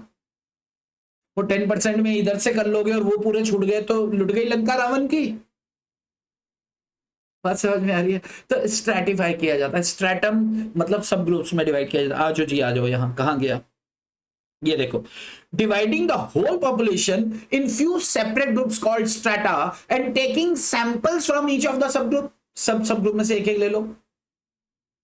ईच स्ट्रेटम, हर स्ट्रेटम को एक सेपरेट ग्रुप माना जाएगा। नंबर ऑफ ग्रुप्स, कितने ग्रुप में डिवाइड करना है ऑडिटर का जजमेंट होता है, कोई उसको ऊपर होशियारी नहीं दिखा सकता है। कहाँ यूज किया जाता है? जहां डाइवर्सिफाइड पॉपुलेशन होती है। ये बिल्कुल एक्सटेंशन है किसका? Simple random. सिंपल रैंडम में क्या होता है? होमोजीनियस होता है तो डायरेक्ट उठा लेता है, और स्ट्रेटिफाइड में हेट्रो होता है तो पहले हेट्रो से होमो में करके और फिर डायरेक्ट उठा लेता है। यानी कि it is an extension of simple random. Stratification का मतलब क्या होता है? डिवाइडिंग द हेट्रोजीनियस यानी कि डाइवर्सिफाइड पॉपुलेशन को इनटू होमोजीनियस यानी कि having similar character sub population या sub groups where samples are drawn from each sub population. ध्यान रखना 4 से 6 नंबर का क्वेश्चन यहां पे पूछा जाता है। I guess random sampling is over. हाय रब्बा, बुढ़ापा आ गया जी। चलो next, interval sampling. Interval sampling समझो। मान लो आपके पास टोटल नंबर ऑफ ट्रांजैक्शन है 10,000। आप इसमें से जांचना चाहते हो कितने? 100 यूनिट जांचना चाहते हो। 100 यूनिट कर दो, या चलो 500 यूनिट्स चेक करना चाहते हो, तो इसको डिवाइड करेंगे। Total population divide by number of samples, कितना आप जांच करना चाहते हो? 500। तो 0 से 0 गया, 0 से 0 गया, 5 दूना 10 यानी कि कितना है? 20। तो ये कहता है कि हर 20वां आइटम चेक करो। यानी कि पहले आपने 5वां आइटम चेक कर लिया, यानी कि स्टार्टिंग पॉइंट कुछ भी रख लो आप, ऑडिटर का जजमेंट जो मर्जी। आपने 5th आइटम चेक किया, अब कौन सा करोगे? हर 20वां, यानी कि 25वां करो, उसके बाद 45 करो। भाई पहले आपने 5th चेक कर लिया, उसके बाद क्या करोगे? 25th चेक करो, 25th के बाद 45, 45 के बाद 65। ऐसे जैसे ही 500 पूरे होंगे तो आपके 10,000 ट्रांजैक्शन। यानी कि इंटरवल या सिस्टमेटिक एक सिस्टम से चलो। लेकिन सोचो कि अगर ऑर्गेनाइजेशन में कोई पैटर्न फॉलो है, कि ऑर्गेनाइजेशन क्या करती है, हर 25वां ट्रांजैक्शन तो अच्छे से कर रही है, या जिसके पीछे 5 आता है ना, वो ट्रांजैक्शन अच्छे से करती है, नहीं कि 5, 10, 15, 5, 15, 25, 35, 40, 45, 55। तो यार अपना तो जितने भी अपन वो चेक कर रहे हो तो सब सही सही हो गए। तो ऑडिटर इस रिस्क से बचने के लिए क्या करेगा? एक से ज्यादा स्टार्टिंग पॉइंट, अगर उन्होंने कोई पैटर्न फॉलो कर रखा है, ऑडिटर को अगर इस रिस्क से बचना है, ऐसा ना हो कि यार अपन वो पैटर्न को ही चेक करते चले जाए और वो पैटर्न पूरा ठीक हो, तो audit more than one starting point. यानी कि वो 5th भी जांच लेगा, वो 9th भी जांच लेगा, और वो 3rd भी जांच लेगा। यहां और यहां से 20वां आइटम उठा लेंगे, तो 2-3 स्टार्टिंग पॉइंट्स हैं, और उसके अकॉर्डिंगली फिर अपन आगे बढ़ते चलेंगे। सीन समझ में आ रहा है? This is what interval sampling या सिस्टमैटिक सैंपलिंग। देखो, number of sampling units in population, sampling units divided by sample size to give sampling. Total कितनी यूनिट्स हैं जी पॉपुलेशन में, डिवाइड करो सैंपल साइज से, तो आपके पास इंटरवल आ जाता है। एग्जांपल यहां पे लिया है 5000 यूनिट है, सैंपल 100 है, तो हर 50वां आइटम हम चेक करेंगे। कौन सी बड़ी बात हो गई जी? ये ध्यान रखें कि ensure that sampling units within population are not structured in a way that sampling interval corresponds to a particular pattern in population। अगर वो पर्टिकुलर वो इस तरीके से स्ट्रक्चर नहीं की गई कि हमारी सैंपलिंग यूनिट उस पैटर्न के ऊपर ही आ गई है, तो उस केस या उस रिस्क से बचने के लिए multiple random starting points taken because it minimises the risk of interval sampling pattern with that of population being sampled. बात समझ में आ रही है? अगर उस पैटर्न के उस पर्टिकुलर रिस्क से बचना चाहते हैं, मिनिमम करना चाहते हैं, तो आप क्या करो? मल्टीपल स्टार्टिंग पॉइंट रखो, बात खत्म। मॉनेटरी यूनिट सैंपलिंग क्या होती है? मॉनेटरी यूनिट सैंपलिंग का मतलब क्या होता है? Monetary high value transaction check करो, आगे बढ़ो, सीधी बात, कोई बड़ी बात है ही नहीं। हफसाड क्या लिखा? कुछ भी, यानी कि कोई सा भी ट्रांजैक्शन आपको चेक करना है, आप कर दो without following any structured technique. जैसे कोई स्ट्रक्चर टेक्निक फॉलो नहीं कर रहे, इसका मतलब स्टैटिस्टिकल सैंपलिंग इसको बिल्कुल सपोर्ट नहीं करता है। और दूसरी बात कि यार ये एक्चुअली कुछ भी है यार, तो इसे बिल्कुल इस्तेमाल नहीं किया जाता है। बट फिर भी देखो ना, होशियारी देखो, ICAI ने लिखा, ए ऑडिटर ध्यान रखना इसके अंदर भी आप बायस नहीं हो जाना हो। अब कुछ भी उठा रहा है तो बायसनेस कहां से होगी? पागल है। ठीक है, हटाओ, किसी काम का नहीं है जी। नेक्स्ट आता है ब्लॉक सैंपलिंग। ब्लॉक सैंपलिंग में क्या होता है? एग्जांपल लिया था, पता नहीं कहाँ होगा। देखो क्या होता है कि जैसे मान लो कि टोटल आपके ट्रांजेक्शन है 10,000, 20,000 ले लेते हैं यार, कब से 10,000 पे ही टिके हुए हैं। 20 बड़ी ऑर्गेनाइजेशन, भाई स्तर बढ़ना चाहिए। 20,000 ट्रांजेक्शन है, आप कितना चेक करना चाहते हो जी? आपने बोला साहब हम 20% चेक करें, यानी कि आप कितना चेक करना चाहते हो?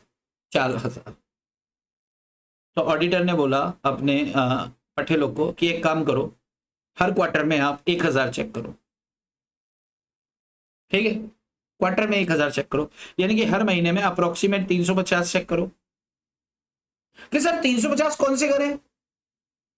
बहुत बढ़िया, 1 से लेकर 350 हर महीने के स्टार्टिंग के चेक कर लो, यानी कि एक ब्लॉक बना दिया, उस ब्लॉक के सारे चेक करो। यार ये तो गड़बड़ हो गई ना भाई, एंट्री करने वाले ने अगर एक ब्लॉक के अंदर सारे सही सही सही सही सही सही सही सही सही कर दिए, तो आपने तो सही सही चेक करा। एक क्लास है, क्लास के दौरान, हाँ हमने एग्जांपल लिया था, रुको रुको रुको रुको, ये देखो एक क्लास है, क्लास के अंदर जितने भी बदमाश बच्चे होते हैं ना वो अलग ब्लॉक बनाकर बैठते हैं, ग्रुप बनाकर बैठते हैं, जितने भी इंटेलिजेंट बच्चे होते हैं, लड़कियां होती है, अलग ब्लॉक बनाकर बैठते हैं, ग्रुप बनाकर बैठते हैं। तो मान लो कि कोई इन्विजिलेटर कोई चेक जांच करने आता है, इंस्पेक्शन करने आता है, और वो किसी बदमाश बच्चे से सवाल पूछता है, तो बदमाश बच्चा उसकी खिंचाई कर देता है, उसके बाजू वाले से कुछ पूछता है, वो भी इसकी खिंचाई कर देता है, और वो निकल के बाहर आता है और बोलता है कि यार इस क्लास के सारे बच्चे बदतमीज हैं। यानी कि उसने बदमाश वाले ब्लॉक को देखा, उस बदमाश में कौन था? बंटी, छोटू, कालू, पप्पू, हुंडिया, लंगू, ये लोग क्या थे? बदमाश बच्चे थे। उन्होंने इनसे पूछा, एक से पूछा, दो से पूछा, अरे सारे के सारे छोटे लोग हैं यार ये तो, ठीक है। अगर मान लो कि उसने गलती से किसी अच्छे बच्चे से, यानी कि एक ग्रुप अच्छे बच्चों वाला पढ़ाकू बच्चे हैं, उसमें कौन है? सुचित, रुचित, मुचित, पुचित और चिचित, तो इनमें से किसी से क्वेश्चन पूछा, जवाब पे जवाब पे जवाब पे जवाब, और पीछे सारे बदमाश भरे पड़े, तो 5 ही अच्छे थे, और किस्मत क्या फंसी कि भैया इस ब्लॉक से उसने पहली लाइन से पूछ लिया, वो बैक बेंचर सर हमको रहा नीचे बैठ के, ठीक है। तो क्या बोला, अरे यार क्या क्लास यार, सारे बच्चे हो योद्धा हैं इसके, ना ना ना ना, ये ओवर रिलायंस वाली बात हो रही है यहाँ पे। बात समझ में आ रही है? तो अगर आप इस तरह के ब्लॉग बनाकर ऑडिट करेंगे तो यार ये गड़बड़ तो होने वाली है ना, ओपिनियन गलत हो जाएगा, और एडिशनल प्रोसीजर्स अपना अपना के आप पगला जाओगे, और जब आप पगला जाओगे तो एफिशिएंसी पे असर पड़ेगा। बात समझ में आ रही है? इसलिए कहा जाता है भैया ब्लॉक पे विश्वास नहीं करना, ब्लॉक पर भी किसी तरह का क्वेश्चन आने की संभावना, यार मैं नहीं बोलूंगा, आ भी सकता है लेकिन कम है। Random sampling, stratification is important. But क्या होता है ब्लॉक? 2 नंबर का टुकड़ा। तो this is all about of block. अब आ जाओ जी, बच्चों से हमने समझ लिया ये। It involves selection of blocks of एक जैसे item within population, can not ordinarily be use in audit sampling.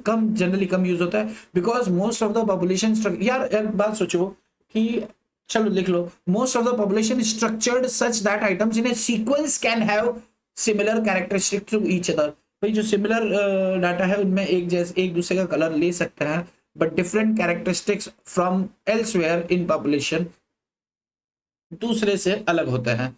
तो ये उनको रिप्रेजेंट नहीं कर पाएंगे सबको, एक उसमें से एक इसमें से उठाएंगे तो रिप्रेजेंट कर पाएंगे कि कुछ बच्चे अच्छे भी हैं और कुछ गड़बड़ भी है। तो this is all about of what methods of, क्या था, गुम गया, ये रहा, मिल गया, सैंपल सिलेक्शन में। ओके चलो, अब आते हैं जी हम एक और अहम टॉपिक पे, दैट इज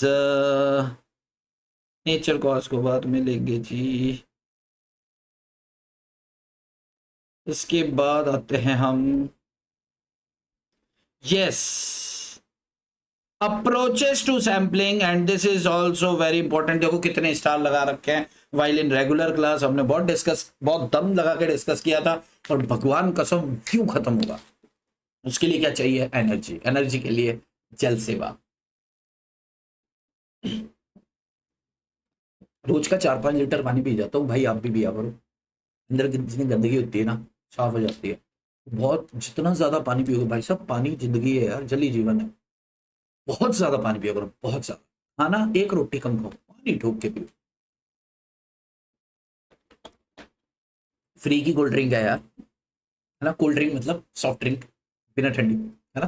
चलो, अप्रोचेस टू सैम्पलिंग, तो सैम्पलिंग की 2 अप्रोचेस बताइए, एक स्टैटिस्टिकल होती है, नॉन स्टैटिस्टिकल। नाम से पता चल रहा है स्टैटिस्टिकल में क्या होता है, मैथ्स को यूज होता है, स्टैटिस्टिक्स का यूज होता है, प्रोबेबिलिटी थियरी का यूज होता है, रेंडमली सेलेक्ट करते हैं लेकिन प्रोबेबिलिटी की थियरी को यूज करते हैं, ठीक है। और इसमें साथ साथ के साथ कैसे measurement of what sampling risk हो जाता है, किसी तरह का कोई बायसनेस नहीं होता, इसलिए बहुत ज्यादा ये रिलायबल होती है। जहां पर ह्यूज ट्रांजैक्शन होते हैं, याद करो मैंने बताया था आपको कि इंस्टीट्यूट के मॉड्यूल में 45,000 वाला एक एग्जाम्पल दिया है, और वो एग्जाम में 2 बार एज इट इज पूछा गया है कि भैया एक ऑर्गेनाइजेशन के परचेज के 45,000 वाउचर्स है, बताओ बच्चों बताओ कौन सी अप्रोच से होगा। भाई साहब स्टैटिस्टिकल के अलावा किसी अप्रोच से हो भी नहीं सकता कि प्रोबेबिलिटी तय करके आप क्या करो, स्टैटिस्टिक्स मैथ्स लगा के उसमें से वाउचर निकालो, अक्कल लगाने की जरूरत नहीं है। तो ह्यूज वैल्यू ऑफ ट्रांजेक्शन होता है, ह्यूज नंबर ऑफ ट्रांजेक्शन होते हैं, वहां पे ये उपयोग में लाई जाती है। ये ज्यादा साइंटिफिक, ये मोर साइंटिफिक। ये एक बार एग्जाम में पूछा था कि भैया बताओ कि स्टैटिस्टिकल सैंपलिंग जो होती है मोर साइंटिफिक होती है, हमें समझाओ। तो हम समझाएंगे जी, यानी कि पूछा था कि कमेंट करो, तो हम क्या कमेंट करेंगे, it involves mathematics of probability in determining sample size, यानी कि इसमें मैथ्स ऑफ प्रोबेबिलिटी यूज की जाती है। दूसरी बात, पॉपुलेशन जहां पे लार्ज साइज की होती है, सिमिलर यूनिट्स, वहां पर बहुत ट्रांजेक्शन होते हैं, वहां पे इस्तेमाल किया जाता है। उदाहरण के तौर पे टेस्ट ऑफ कंट्रोल्स में इसकी जांच होती है, यानी कि कंप्लायंसेस चेकिंग में टेस्ट ऑफ कंट्रोल्स में जांच होती है, debtor confirmation, payroll checking, vouching of invoices and पेटी कैश वाउचर्स। भाई साहब इन सब में इसकी जांच होती है, याद रखना है। और क्योंकि इसमें किसी तरह का बायस नहीं होता, इसलिए रिलायबल होती है, वाइडली एक्सेप्टेबल है, इसीलिए इसे क्या कहा जाता है कि इट इज मोर साइंटिफिक। इसके कुछ एडवांटेजेस है, एडवांटेजेस में मैंने कुछ हाँ अंडरलाइन करा रखा है। एडवांटेजेस में ध्यान से देखो, एक एडवांटेज तो इतना है कि मास, मास मैंने बात क्या किया था कि मास यानी कि लार्ज मास ऑफ डाटा है, इसी से आप सैंपल को सेलेक्ट कर सकते हो। मोर ऑब्जेक्टिव होती है, सैंपल साइज नहीं बढ़ती है। अगर मान लो पॉपुलेशन बढ़ गई, मान लो 1 लाख की पॉपुलेशन थी, उसमें से हमने 10% 10,000 वाउचर्स चेक किए, पॉपुलेशन 2 लाख हो गई, तो सैंपल 10,000 का 20,000 नहीं होगा।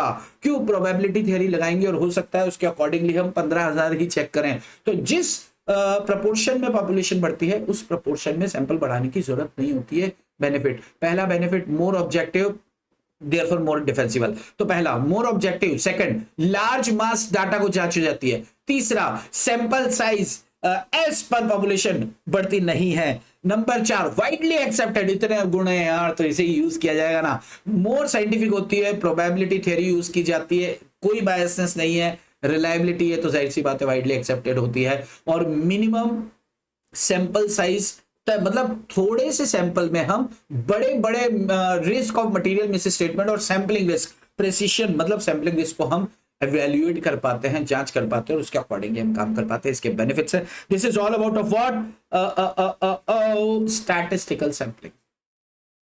बहुत ज्यादा स्पीड हो रही है क्या यार? अब रिवीजन ऐसे ही होता है ना।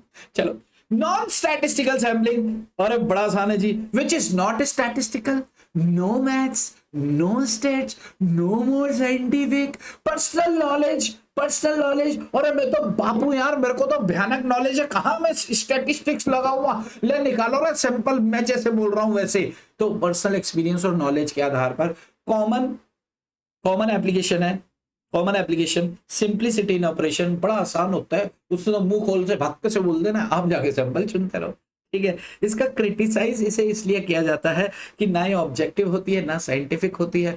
पर्सनल बायसनेस की वजह से जो रिस्क होता है, यानी कि risk of personal biasness can not be eliminated, यानी कि बायसनेस तो होगी, क्योंकि जो मैं कहूंगा वही कागज जांचे जाएंगे।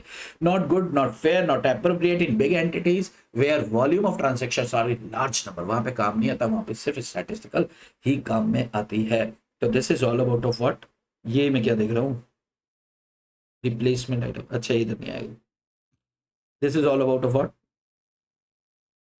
Statistical and non statistical. अब आते हैं जी, अब आते हैं अगले टॉपिक है, दैट इज सैंपल डिजाइन। एक बार 4 नंबर का क्वेश्चन पूछा गया, ध्यान से सुनना, एक बार 4 नंबर का क्वेश्चन पूछा गया, सैंपल डिजाइन। सैंपल को डिजाइन करते समय आपको किन बातों का ख्याल रखना पड़ता है? 3 बातें, पर्पस आपको ध्यान रखना भैया, ठीक। स्टैटिस्टिकल, नॉन स्टैटिस्टिकल हो गया। अगर अपन बात करें, मेजॉरिटी जो एग्जाम में पूछी जाने वाली चीजें हो गई हैं, 1 2 3 पॉइंट्स और बचे हैं, डिस्कस करेंगे और खत्म।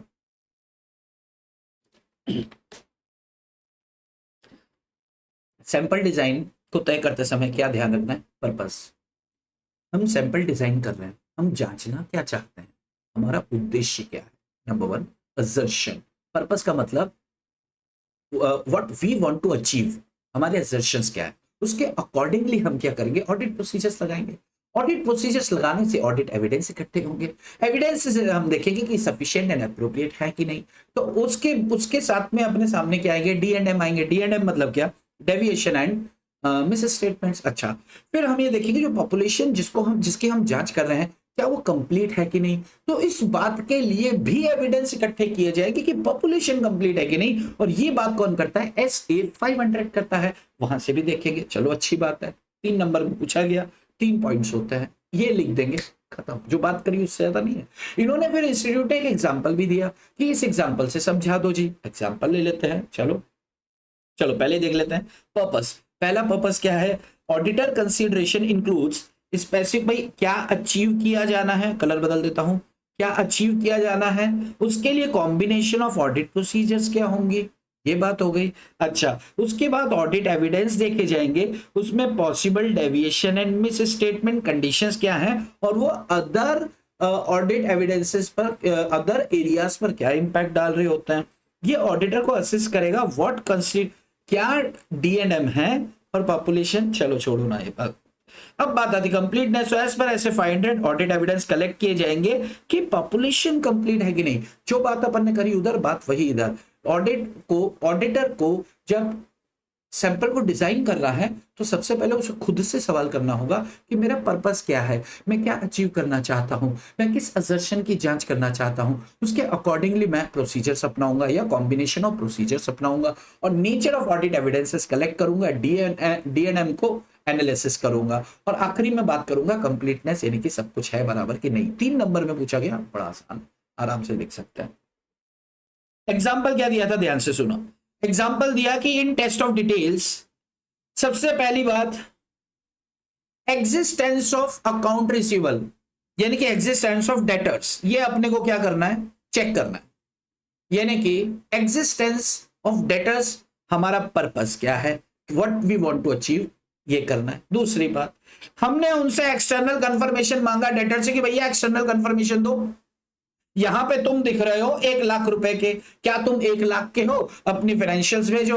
उन्होंने हमें फाइनेंशियल्स भेजे, उसका जवाब क्या है, थोड़ी देर रुक जाओ, लेकिन हमने एक्सटर्नल कंफर्मेशन मांगे। हमारे पर्पस के हिसाब से हमने क्या किया, ऑडिट प्रोसीजर्स लगाई। प्रोसीजर क्या है, एक्सटर्नल कंफर्मेशन। एडिशनल प्रोसीजर अपनाएंगे तो बैंक स्टेटमेंट से क्रॉस टैली कर लेंगे, चिंता ही मत करो, बहुत प्रोसीजर्स है। जब बैंक स्टेटमेंट आएगा या फिर एक्सटर्नल कंफर्मेशन हमारे पास, डेटर ने हमें जवाब दिया, तो that is what audit evidence आ गया हमारे पास, नेचर। ठीक है, अब देखो, अब वहां से आया कि भैया अच्छा एविडेंस क्या है, बड़े इंटरेस्टिंग है। पेमेंट्स कस्टमर ने पे कर दिया, कस्टमर ने, डेटर था 80,000 का, उससे खाते मंगाए तो उसके अकाउंट में तो वो दिख ही नहीं रहा, नील, क्रेडिटर 0 दिख रहे हैं हम, उसके खाते में हम क्रेडिटर होने चाहिए, 0 दिख रहा है। तो हमने उससे पूछा भाई तुम 0 क्यों हो, तुमने इन्हें 0 क्यों कर रखा है, ये तो कह रहे हैं 80,000 के, सर हमने तो पेमेंट कर दिया। यानी कि यहां पर payment made by customer before the confirmation date but received by the client shortly after the date of confirmation. भाई जब हमने कंफर्मेशन मांगा था उनसे तब तक उन्होंने पेमेंट नहीं करा था, तब उससे पहले ही वो पेमेंट कर चुके थे, लेकिन यहां पहुंचा ही नहीं। लेकिन मुझे एक बात बताओ, अगले ने पेमेंट कर दिया, उसने अपनी बुक्स में हटा दिया, बिल्कुल ठीक किया, हमारे पास क्लाइंट के पास पैसा आया नहीं, तो वो कैसे हटा सकता है अपनी बुक से। तो क्या ये मिस स्टेटमेंट है, बिल्कुल भी इसे मिस स्टेटमेंट कंसीडर नहीं करेंगे। लेकिन अगर मान लो कि किसी डेटर से पूरा पैसा वसूल हो गया, किसी एक डेटर से पूरा 80,000 रुपए वसूल हो गया, आपने ए से वसूल हुआ लेकिन आपने बी का खाता क्रेडिट करके बी को बाहर कर दिया, यानी कि आपने गड़बड़ कर दी है। क्या उससे टोटल पे इंपैक्ट पड़ेगा, टोटल थे 2 करोड़ के, और 2 करोड़ में से 80,000 रुपए का डेटर चला गया, और जो कि वास्तव में गया लेकिन गलत बंदे को एग्जिट दे दिया, तो टोटल पे फर्क तो नहीं पड़ रहा है, लेकिन गलत बंदा बाहर चला गया और सही बंदा फंसा रह गया। यानी कि यहां पर मिस स्टेटमेंट छोड़ो, मिस्टेक छोड़ो, यहाँ पे पॉसिबिलिटी ऑफ फ्रॉड बन जाता है। तो बात समझ में आती है, तो ऑडिटर इस तरीके से डिजाइन करेगा अपने प्रोसीजर्स। देयरफॉर देखो, it may not be consider this as misstatement जब अपन रिजल्ट देख रहे हैं, लेकिन यहां पे इंपॉर्टेंट ध्यान रखना पड़ेगा कि रिस्क ऑफ फ्रॉड बन सकता है, और डाउटफुल डेट्स के जब अपन वो बनाएंगे तो वो चीजें आ सकती हैं सामने। ठीक है, अच्छा अच्छा, स्ट्रैटिफिकेशन में एक एग्जांपल और डिस्कस करना था, वो मैं रह गया करना, एक बार कर लेते हैं। जब अपन ने ऊपर मैं मान के चलूं कि डिजाइन इज ओके, डिजाइन में एक बार फिर से देख लो, 3 पॉइंट्स है। Number one, purpose. पर्पस के अंदर क्या चीज है कि auditor what to achieve, number one यानी कि assertion, number two combination of audit procedures, फिर नेचर ऑफ ऑडिट एविडेंसेस, उसमें डीएम देखेगा और वो देखेगा कि व्हाट कॉन्स्टिट्यूट्स ऑफ डीएम, और तीसरा कंप्लीटनेस ऐसे 500 के अंदर। चलो, मैं स्ट्रेटिफिकेशन के एक एग्जांपल की ओर बात कर रहा था कि जैसे मान लो ऑडिटर को प्रोविजन फॉर डाउटफुल डेट्स की सैंपलिंग करनी है, जांच करनी है। अब डेटर से 2 करोड़ के, ठीक है, अब डेटा से 2 करोड़ के ऑडिटर ने कहा हम 10% का या 10% का बना देते हैं, यानी कि 20 लाख रुपए का। तो यार ये तो गलत हो जाएगा। कैसे गलत होगा? देखो, उन डेटर्स के अंदर कुछ ऐसे डेटर्स है जो 5 साल से पैसा नहीं दिए, यार वो 10% की कैटेगरी में नहीं, वो तो 100 में आना चाहिए। जिसने पैसा 5 साल से नहीं दिया उसको तो भूल ही जाओ कि वो देगा। तो ऑडिटर ये चीज देखेगा कि इन डेटर्स में ऐसे भी है जिनको परसों माल बेचा है और ऐसे भी है जो 5 साल से है। डेटर्स में तो सभी शामिल हो रहे हैं, तो सबका 10%, जिसको परसों माल बेचा है यार उससे तो पूरे पैसे आने की संभावना है ना, अभी तो बेचा है, अभी कैसे उसे मान लेंगे उससे डूब सकता है। तो ऑडिटर क्या करेगा, यहां पे स्ट्रेटिफाई करेगा। कैसे करेगा? एजिंग शेड्यूल, क्योंकि एजिंग शेड्यूल के हिसाब से ही provision for bad and doubtful debts बनेगा। तो ऐसे डेटर जिनका 3 साल से, ये एग्जांपल पे हूं मैं, ऐसे डेटर जिनका 3 साल से पैसा नहीं आया है, यार उसको तो पूरा डूबा हुआ मान लो। ऐसे डेटर जो 1 साल से 3 साल की रेंज में पैसा बाकी है, मतलब 1 साल से ज्यादा हो गया लेकिन 3 साल से ज्यादा नहीं हुआ, 50% डाउटफुल डेट्स मान लो, वो मान लो, सॉरी इसकी जांच कर लो। उसके बाद 6 मंथ से 1 ईयर 20% जांच कर लो, बिलो 6 मंथ्स 10% जांच कर लो। तो ऑडिटर अकॉर्डिंगली क्या करेगा, सैंपल साइज तय करने के लिए अलग अलग अलग अलग, जरूरी नहीं है कि मॉनेटरी वैल्यू के ही वो 4 टुकड़े करे। याद करो हमने सेल्स में भी बात किया था कि अलग अलग स्ट्रैटा डिसाइड किए थे। अगर सेल्स आपकी क्रेडिट है तो क्रेडिट का अलग ब्लॉक बनाओ, वहां तो सेल्स टोटल लिखा होगा, क्रेडिट का अलग सब ग्रुप बनाओ, कैश का अलग सब ग्रुप बनाओ, होलसेल का अलग सब ग्रुप बनाओ, रिटेल का अलग सब ग्रुप बनाओ, एक्सपोर्टेड आइटम्स का अलग सब ग्रुप बनाओ, क्योंकि सब अलग अलग अलग अलग हेट्रो या डाइवर्सिफाइड डाटा एक साथ पड़ा है। उसको क्या करो, पहले होमो सिमिलर यूनिट्स में बदलो, फिर वहां से कुछ भी उठाओ। तो बिल्कुल वैसा ही यहां भी होने वाला है। तो हमने सेल्स का बात किया, हमने वैल्यू के ऊपर ये एग्जांपल तो कर ही लिया था हमने कि मॉनेटरी वैल्यू 16 लाख के डेटर से तो क्या, और provision for bad and doubtful dates के केस में अपन इस तरीके से कर लेंगे, क्योंकि प्रोविजंस जो हैं डेटर्स में बनाए जाते हैं, लेकिन डेटर्स की एज के आधार पर, कि अगर बहुत ज्यादा समय से बाकी है भाई यार वो तो पक्का डूबेगा, तो वो डाटा चेक कर लो अकॉर्डिंगली। चलता बात समझ में आती है अगर, तो this is all about what stratification. अब सुनो, अब 2 टेक्निकल चीजें हैं वो और डिस्कस करनी है और उसके बाद हो जाएगी पिक्चर खत्म। यानी कि बिल्कुल बिल्कुल एक performing audit procedures procedures and एक और था ये, yes yes yes yes yes yes yes projection. Projection और क्या है, ऊपर भी है क्या? हेलो, मेरे को ऐसे लग रहा था जैसे आवाज बज रही है। Nature and cause of deviation and misstatement, रुको जी, nature and cause block sampling. चलो चलो, मैं यहाँ से स्टार्ट करता हूँ, 1 सेकंड रुकना ना, यहाँ से मैं स्टार्ट करता हूँ। चलो जी, बस अब खत्म होने पर है, अपन नहीं खत्म होने पर है, हमारा पोर्शन खत्म होने पर। 1 सेकंड, क्या रहा है बीच में? चलो, गर्मी लग रही थी यार, अरे राम जी। चलो ध्यान से सुनो, 1 सेकंड 1 सेकंड 1 सेकंड। चलो, हाँ, तो अब जो अपना छोटा सा पोर्शन बचा है ना, तो वो छोटा सा पोर्शन बचा है, केस स्टडी बनती है जहाँ से प्रैक्टिकल क्वेश्चन बनता है। प्रैक्टिकल केस स्टडी पर क्वेश्चन आएगा, मतलब अब जो डिस्कशन करेंगे वो थोड़ा सा टेक्निकल हो सकता है, लेकिन क्यों होगा टेक्निकल? आपके लिए तो रिवीजन चल रहा है बाबा।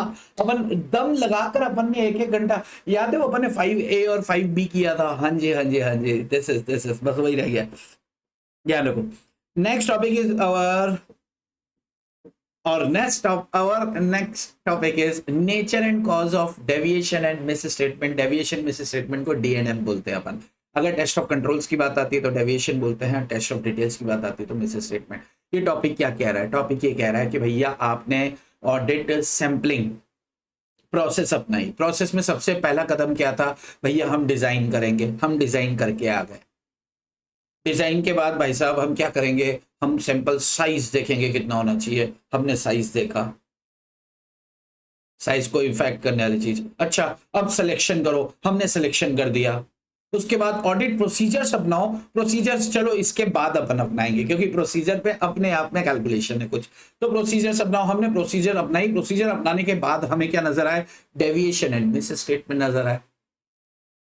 तो nature and cause of D and M, इसको जानकारी ले लो, क्योंकि इसके आधार पर आपको प्रोजेक्शन करना है।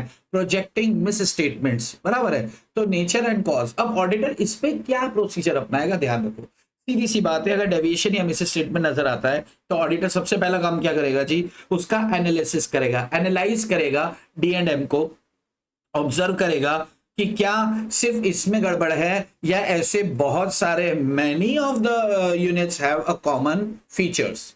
तो ऑडिटर आइडेंटिफाई करेगा पूरे पॉपुलेशन के अंदर कि सेम फीचर, यानी कि ये गड़बड़ वाले और भी ट्रांजैक्शंस हैं क्या। ये करने के लिए ऑडिटर क्या करेगा? अपनी ऑडिट प्रोसीजर्स को एक्सटेंड कर देगा और डीएनएम यानी कि डेविएशन और मिस स्टेटमेंट की जांच करेगा। और ये जांच करेगा कि यहां पर फ्रॉड होने की संभावनाएं कितनी हैं, ये इंटेंशनल गड़बड़ है, पॉसिबिलिटी ऑफ फ्रॉड यहां पर नजर आ सकती है क्या। इसके लिए ऑडिटर इन्वेस्टिगेट करेगा nature and causes of D and M, evaluate करेगा।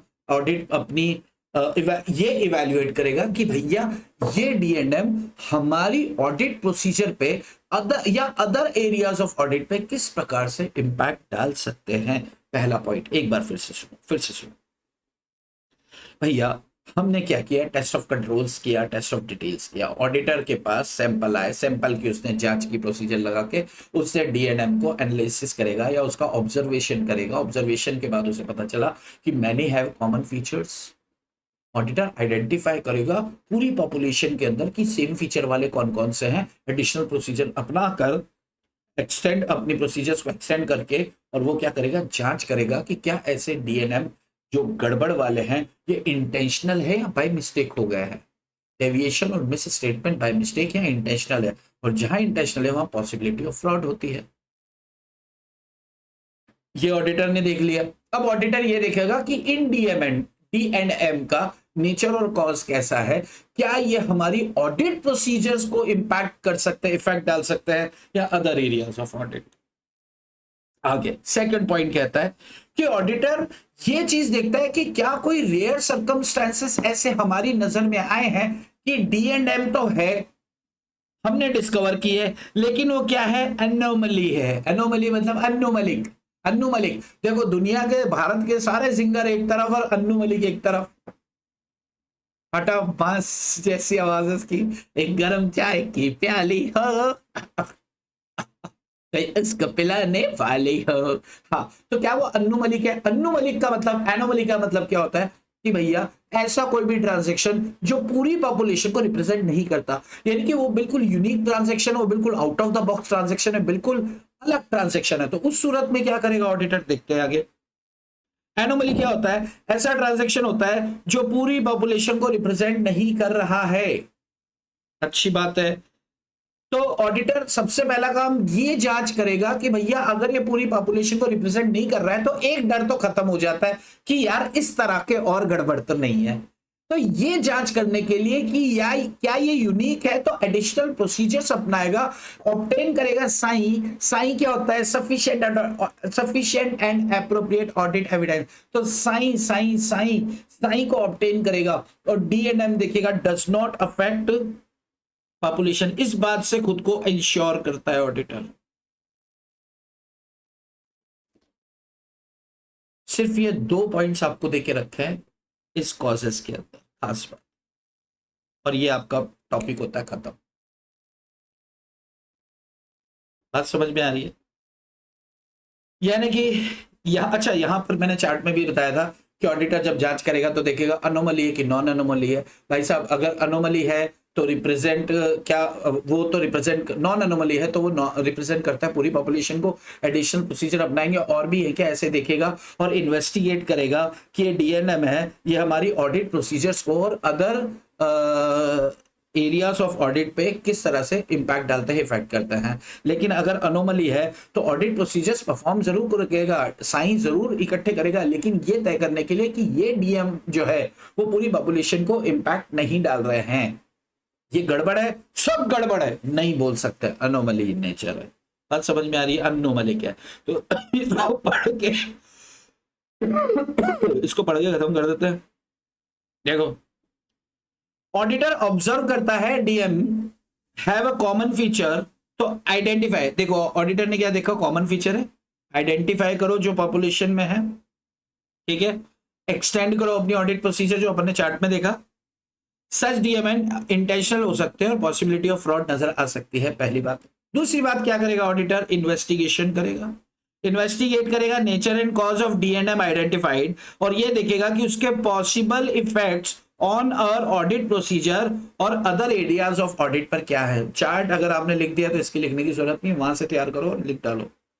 इन extremely rare circumstances anomaly nature का नजर आ रहा है क्या, तो ऑडिटर क्या करेगा कि ये हाई डिग्री ऑफ सर्टेनिटी जांच करने के लिए वो देखेगा कि क्या ये रिप्रेजेंटेटिव है क्या पॉपुलेशन का। उसके लिए ऑडिटर क्या करेगा, एडिशनल ऑडिट प्रोसीजर्स परफॉर्म करेगा, साइन ऑब्टेन करेगा और ये तय करेगा कि भैया ये अफेक्ट नहीं कर रहा है पूरी पॉपुलेशन को। जिसे नहीं लिखा है पहली बार है, पॉज करें लिख ले भाई। अनोमली क्या होता है नीचे डिफाइन किया है, DNM that is demonstrable not representative of DM in a population. गड़बड़ है भाई साहब, भयानक गड़बड़ है। लेकिन क्या इसकी वजह से हम कह सकते हैं पूरी पॉपुलेशन? नहीं भाई साहब, ये अनोमली है, हमने जांच लिया, इसके जैसा और कोई ट्रांजेक्शन नहीं है। तो अनोमली नॉन अनोमली दोनों अलग अलग है। अब बात आता है मिस स्टेटमेंट को प्रोजेक्ट करना। तो आ जाओ जी, हमने जान लिया अनोमली क्या होता है। अब इसमें छोटी छोटी सी चार बातें ध्यान से सुनो। प्रोजेक्ट करने के लिए, मिस स्टेटमेंट को प्रोजेक्ट करने के लिए, प्रोजेक्ट करना है तो वो क्यों, ऑडिटर क्यों प्रोजेक्ट करना चाहता है मिस स्टेटमेंट को? सिर्फ वो ब्रॉड व्यू जानना देखना चाहता है, स्केल ऑफ मिस स्टेटमेंट क्या है, इसलिए नहीं करता है कि यार अपन प्रोजेक्ट करें मिस स्टेटमेंट को, उठा के रिकॉर्ड कर दे फिगर को, नहीं। दूसरी बात ये देखता है कि अनोमली को प्रोजेक्शन से एक्सक्लूड किया जाए। While projecting miss statements, anomaly को एक्सक्लूड किया जाता है। क्यों? क्योंकि यार प्रोजेक्शन होता है पूरी पॉपुलेशन का और ये तो पॉपुलेशन को रिप्रेजेंट कर ही नहीं रहा है, ये तो एक यूनिक ट्रांजैक्शन, इसको अलग रखो।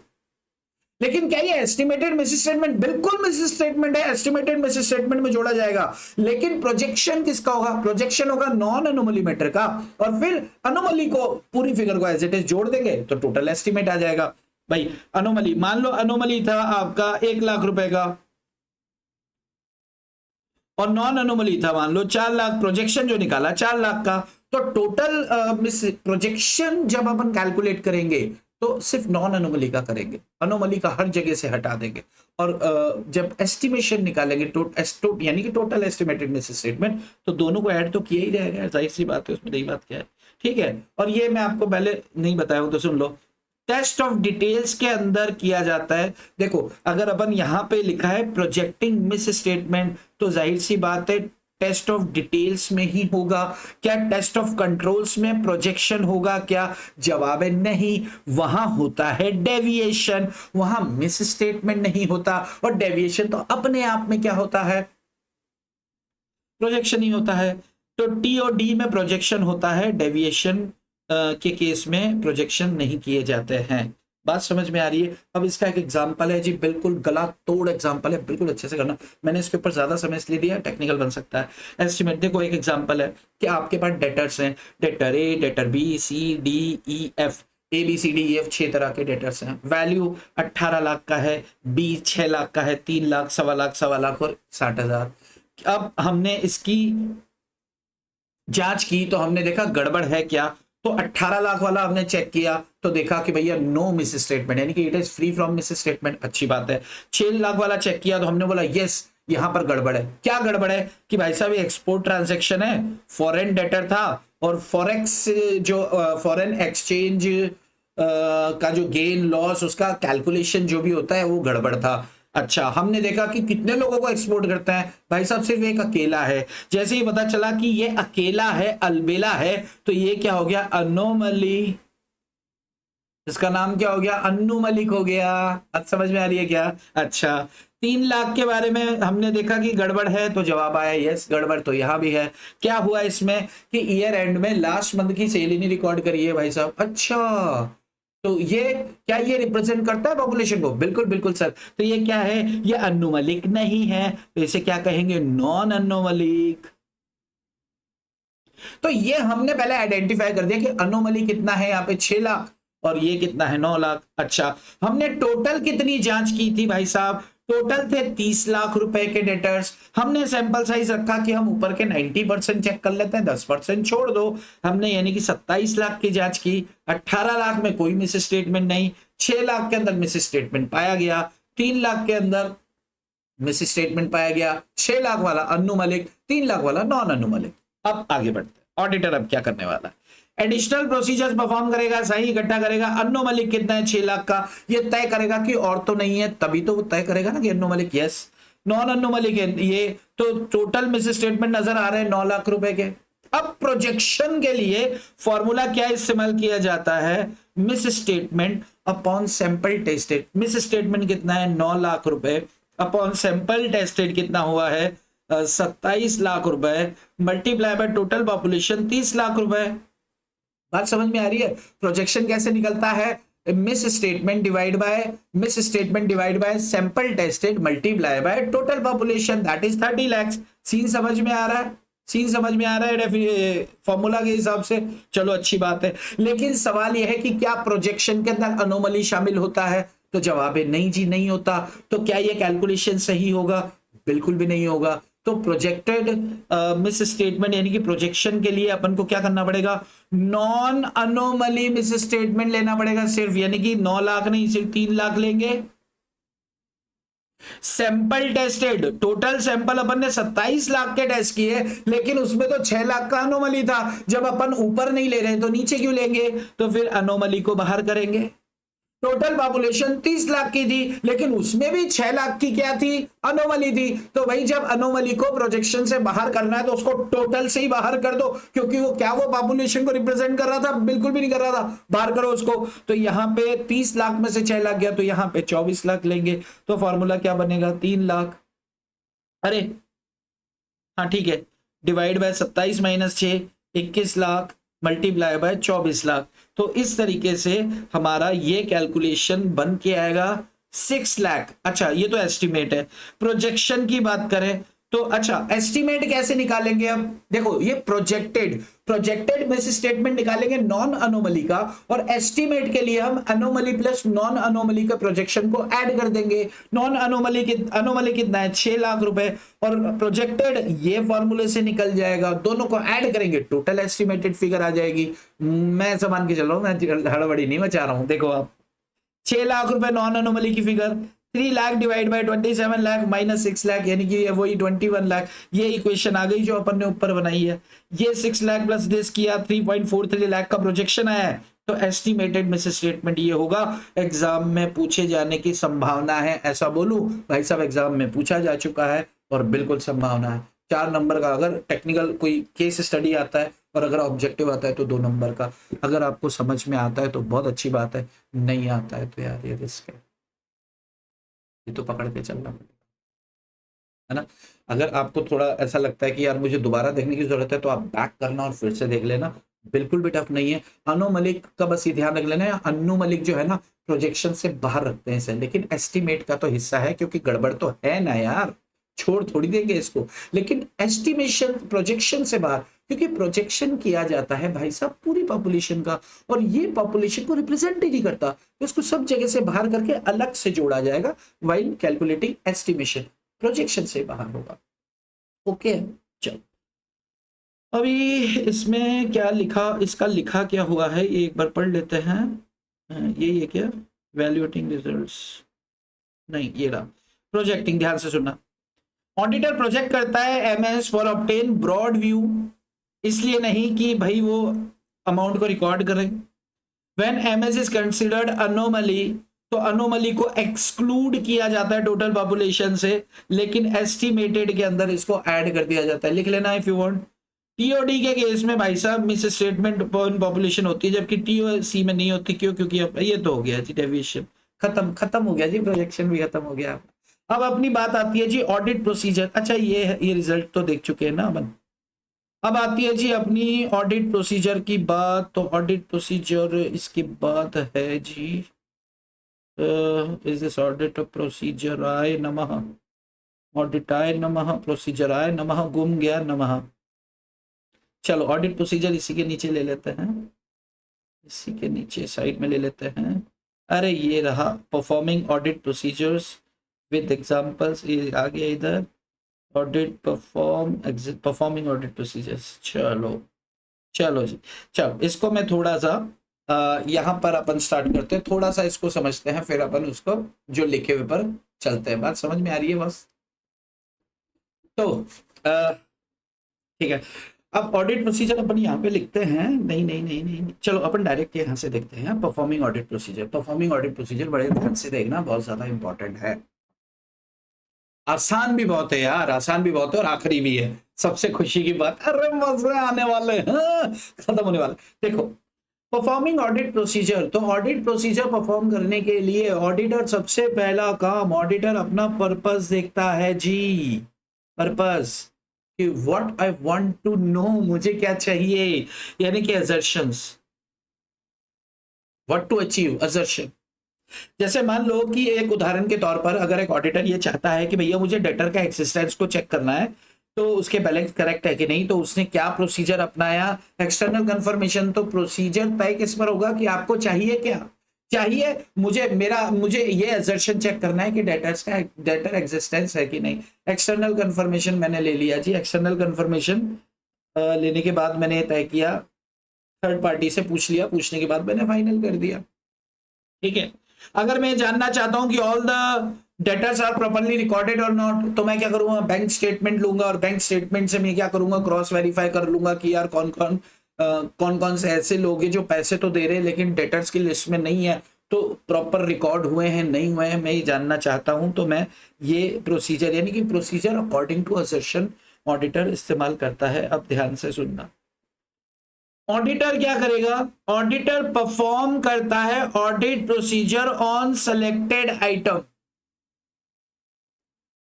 ऑडिट प्रोसीजर किस पर, सेलेक्टेड आइटम पर, appropriate to the purpose relevant for assertion tested, यानी कि जो असर्शन आप जांचना चाहते हो उसके अकॉर्डिंगली ऑडिटर क्या करेगा, परफॉर्म करेगा अपनी ऑडिट प्रोसीजर। कहां पर, ऑन सेलेक्टेड आइटम्स पर। अब ये 3 हैश मैंने जो लिखे ना, ये ध्यान से समझ लेना, इसी पर गेम बनती है। इस पर इंस्टीट्यूट ने 3 एग्जांपल दिए, एक आधा आज अपन ले लेंगे।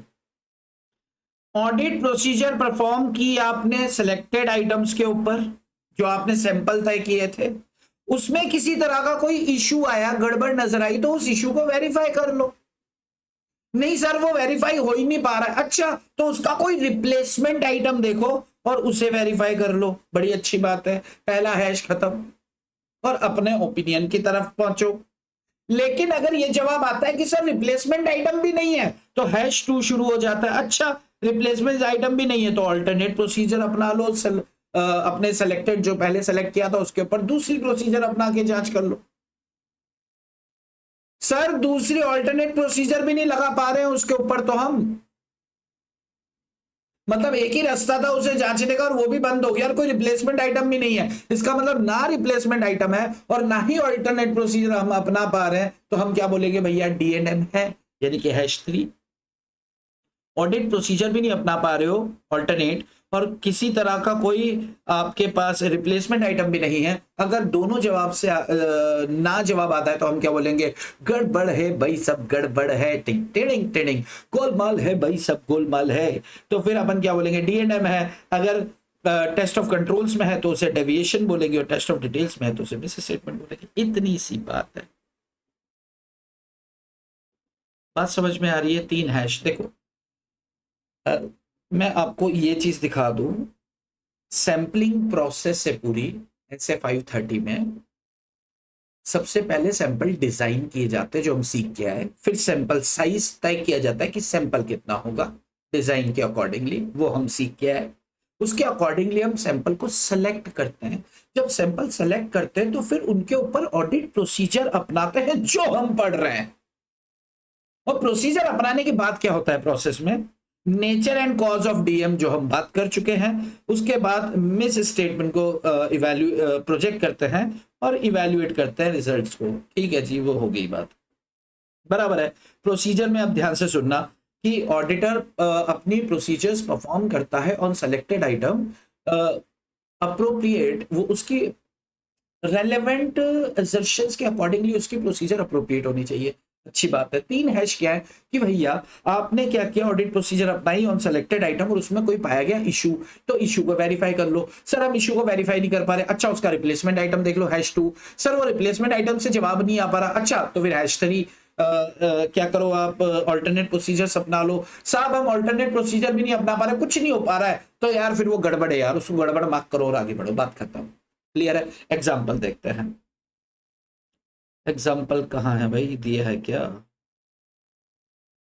चलो एक काम करो, एग्जाम्पल लेते हैं, उससे पहले अपन ये पढ़ के खत्म करते हैं।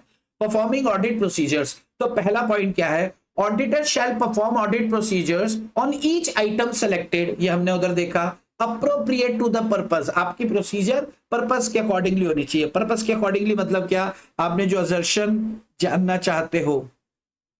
अब 3 हैश, पहला hash, if audit procedure is not applicable to selected item then auditor shall perform procedures on replacement item। उसके जैसा कुछ और, if the auditor is unable to #2, if auditor is unable to apply procedure on replacement item or no replacement item is there then auditor shall perform additional audit procedure on selected item #2। भाई साहब लेकिन अगर वो दोनों जगह से fail हो गया तो उस सूरत में क्या करेगा, auditor shall treat item as DNM, deviation controls के केस में, मिस स्टेटमेंट टॉड के केस में, टॉक और टॉड। ये खत्म हो गया जी, प्रोसीजर खत्म। अब अपन बात करें कि इसके एग्जांपल्स की, तो ये इसका एग्जांपल दिया रिप्लेसमेंट आइटम वाला। एक ऑर्गेनाइजेशन में आप एज एन ऑडिटर हो, बस एग्जांपल खत्म किया और आपका सेशन खत्म हो जाएगा जी। एक ऑडिट पर आप गए और आप क्या चेक करना चाहते थे, पेमेंट ऑथराइजेशन। तो आपने बोला कि भैया कुछ चेक दो, हमें चेक जांच करने। जब आपने सिलेक्शन ऑफ चेक किया तो आपके हाथ में ही आ गया कौन सा, कैंसल्ड चेक आ गया। पर इससे पेमेंट ऑथराइजेशन तो हम नहीं जांच सकते हैं, लेकिन फिर भी हमने क्या किया, कैंसल्ड चेक को प्रॉपरली चेक किया कि भाई ऑथराइज है कि नहीं, किसी तरह का डेविएशन यानी कि प्रोसेस में गड़बड़ तो नहीं, ये जांच कर लिया। फिर हमने रिप्लेसमेंट यानी कि ऐसा चेक जिससे पेमेंट हो गई हो, वो चेक हमने मंगाया। अनदर चेक हमने मंगाया, रिप्लेसमेंट किया, उससे जांच कर ली और बात हो गई खत्म। यानी कि ये #1 पे ही खत्म हो गया कि भैया अगर हम उसको वेरीफाई नहीं कर पा रहे तो रिप्लेसमेंट आइटम से कर लो, बात खत्म हो गई। भाई हमारे हाथ में कैंसल्ड चेक आया था तो कोई चक्कर नहीं है, कैंसल्ड को एक बार देख के खत्म करो और उससे दूसरा मंगा लो जिससे पेमेंट हुई हो, तो उसको जांच कर लो, दैट इज रिप्लेसमेंट आइटम। आगे बढ़ो। एक मॉल में गए आप, बिग बाजार, उसमें एक बिग बाजार था, मॉल के अंदर बिग बाजार होता है, वहां बिग बाजार कह लो या कुछ भी कह लो, जहां पर क्या होता है कि वो बारकोड रीडर से सेल होती है। आप जाते हो ना तो बंदूक लेके खड़ी होती है लड़की, कहती लाओ तुम्हें क्या आर्टिकल चाहिए, ठा ठा ठा, इधर से वो बंदूकें चलाती है, उधर से सिस्टम के अंदर आपका प्रिंट होता जाता है और सेल कर देती है। कुछ केसेस में जब बारकोड रीडर नहीं चल रहा होता है तो उस केसेस में क्या करती है, वो मैनुअली सिस्टम में डालती है, और जिस दिन लाइट ही गई हुई है तो मैनुअल बिल बना के दे देगी। अब एज एन ऑडिटर हम गए, क्योंकि 99% तो वहां पे कंप्यूटराइज सेल है, तो हम कंप्यूटराइज सेल को जांचने गए, लेकिन हमारे हाथ में सिलेक्शन के अंदर हमने बोला 1736वां ट्रांजेक्शन दिखाओ, तो उन्होंने मैनुअल बिल पकड़ा दिया। अब मैनुअल बिल पकड़ा दिया तो हम तो जांचना चाह रहे थे कंप्यूटराइज पर, कोई चक्कर नहीं है, मैनुअल बिल हमने देखा, उसकी प्रॉपरली जांच कर लेंगे सपोर्टिंग एविडेंसेस के साथ और वेरीफाई कर लेंगे, उसके बाद उसका रिप्लेसमेंट यानी कि कंप्यूटराइज डाटा मंगा लेंगे, उनसे हो जाएगा। तो this is the example number 2। अगर मान लो रिप्लेसमेंट अवेलेबल नहीं होता तो एडिशनल प्रोसीजर अपना लेते हैं यार, चक्कर ही नहीं है। अब एक आखिरी पोर्शन जिसके अंदर हम दोनों बातों को देखेंगे। भाई आप चाहते थे सेल्स की चेकिंग, अच्छा मैं जो एग्जांपल्स ले रहा हूँ ना, स्पीड में ले रहा हूँ, कोई चक्कर वाली बात नहीं है, स्टडी मटेरियल के एग्जांपल्स नहीं है, उसमें दिए हुए प्रॉपर जो मैं कह रहा हूँ लिखा हुआ मिलेगा आपको। तो there is no need to write, but if you want तो प्यार तो जिंदगी है, फिर लिख लो। आप सेल्स चेक करना चाहते थे और आप सेल्स इनवॉइसेस से सेल्स चेक करेंगे, लेकिन सेल्स इनवॉइसेस मौजूद ही नहीं है। क्यों? उससे बोला, हमने मैनेजमेंट से पूछा सेल्स इनवॉइसेस क्या है, कि सर जब हमारे यहाँ पे शॉर्ट सर्किट हुआ तो जहाँ पे सेल्स इनवॉइसेस रखी थी ना वो सारी वही जली, तो बाकी नहीं चला। नहीं सर, तब तक हमने फायर ब्रिगेड बुला ली थी, पिचकारियां मार मार के बुझा दिया और फिर कागज सुखा दिए, तो बाकी कागज हैं, लेकिन सेल्स इनवॉइसेस हमारे पास नष्ट हो गए। अच्छा, तो अच्छा बताओ कि सेल्स कैसे करते हो? सर 2-5% कैश करते हैं, बाकी तो क्रेडिट ही होती है। अच्छा, तो हम जांच कैसे करेंगे सेल की? इनवॉइसेस तो है नहीं तुम्हारे पास, तो कैश की तो भाई हम बैंक स्टेटमेंट मंगा के कर लेंगे, और क्रेडिट सेल की कैसे करेंगे? डेटर से कंफर्मेशन यानी कि प्रोसीजर क्या अपनाएंगे? SA 505 505 हमने ऑल्टरनेट प्रोसीजर अपना ली। हमने क्या किया? प्रोसीजर अपनाया 505, लेकिन डेटर हमें कंफर्मेशन ही नहीं दे रहे, एक से एक नक्के डेटर है यार, तो हम टोटल सेल पर कैसे पहुंचेंगे? हम एडिशनल प्रोसीजर अपनाया। हम देखो, हमें गड़बड़ नजर आई या हमें कागज नहीं मिल रहे तो दूसरी साइड से जाओ, तीसरी साइड से जाओ, जब तक हमारे सारे रास्ते बंद ना हो जाए तब तक जाओ। हमने बैंक स्टेटमेंट मंगाया कि यार वहां से चेक कर ले कि इनसे पेमेंट आया था कि नहीं। सिंगल एंट्री सिस्टम होता है ना, कि पेमेंट आया, ओपनिंग क्या था, क्लोजिंग क्या था, तो सेल की जांच कर लो, क्रेडिट सेल की। हमने सोचा वैसे कर लेते हैं, लेकिन ये पता चला कि वो लोग तो कैश भरते थे पेमेंट, तो बैंक स्टेटमेंट में भी वो डिटेल्स नहीं आएंगी, और डेटर कंफर्मेशन देने से इनकार कर रहे हैं। तो भैया फिर हम तो सीधी सीधी बात है कि हमने रिप्लेसमेंट भी देख लिया, हमने ऑल्टरनेट प्रोसीजर्स भी अपना के देख ली, लेकिन भाई साहब नो रिजल्ट। अगर नो रिजल्ट तो यस गड़बड़, और यस गड़बड़ तो DM TOC है या TOD है अकॉर्डिंगली। बात समझ में आ रही है क्या? ऑडिट प्रोसीजर लगाने से ये होता है, सीधी सी बात है। ऑडिट प्रोसीजर क्यों लगाते हैं? आप अपने पर्पस के अकॉर्डिंगली, असर्शन के अकॉर्डिंगली रेलेवेंट आप ऑडिट प्रोसीजर अपनाओ। उसमें देखो गड़बड़ तो नहीं, उसमें देखो कि भाई आप उसे जांच कर पा रहे हो, आपको लगा नहीं इश्यू तो है, तो उसे प्रॉपर वेरीफाई किया, हाँ जी किया। एक काम करो, उसका रिप्लेसमेंट चेक कर लो। भाई सब रिप्लेसमेंट भी हमने चेक कर लिया, संतुष्ट हो? हाँ जी संतुष्ट है, तो अच्छी बात। नहीं नहीं संतुष्ट नहीं, अच्छा तो एक काम करो, जिस पॉइंट में इशू था ना उसको, उसके ऊपर एडिशनल प्रोसीजर्स, ऑल्टरनेट प्रोसीजर अपना के फिर से जांच करो। ये ऐसे करो, ऐसे करो, ऐसे करो, ऊपर से करो, नीचे से करो, कहीं से तो करो। कहीं से नहीं हो रहा है यार, तुमको पागल समझ के रखा है। कहीं से नहीं हो रहा मतलब गड़बड़ है, तो लिख दो, तो गड़बड़ लिख देंगे भाई DM है, तो कहीं से नहीं हो रहा भाई साहब, तो DM होगा। तो this is all about audit procedures perform on selected items. कौन से सेलेक्टेड? टेस्टेड, जो टेस्टिंग के अंदर लिए हमने, यानी कि सैंपलिंग के अंदर, सैंपल सेलेक्टेड। इतना समझ में आता है तो this is all about for SA 530G। ये 1.5 से 1 घंटा 40 मिनट का, पूरा 45 मिनट का जो भी सेशन है, इस सेशन के अंदर पूरा क्रक्स मैंने उठा के डाल दिया। ये क्रक्स एग्जाम टाइम पे आप देख के जाओ बेटा, 4 से 8 नंबर भगवान जानता है कि इसके ऊपर एक शब्द भी आ गया ना, जो बोलो हार जाऊंगा यार। तो अब मैं ज्यादा लंबा नहीं करता सेशन को, नहीं तो आपके मिनट बढ़ते हैं, आप होशियारी दिखाते हो। तो ठीक है जी, आज के लिए इतना ही। किसी तरह का कोई डाउट हो तो आई डोंट थिंक कि किसी तरह का कोई डाउट होगा, क्योंकि ये रिवीजन सेशन है तो आप लोग एक बार कर चुके हैं दोबारा से, बट ये बिल्कुल हाँ। और जो कमेंट्स आप डालेंगे यार, कमेंट्स जरूर डालना और लाइक जरूर किया करो वीडियो को। इससे क्या होता है, हमको ऐसा लगता है आपके लाइक से हमें सैल्यूट हम तक पहुंच जाता है, आपके कमेंट से सैल्यूट हम तक पहुंच जाता है, जो अपन मेहनत कर रहे हैं।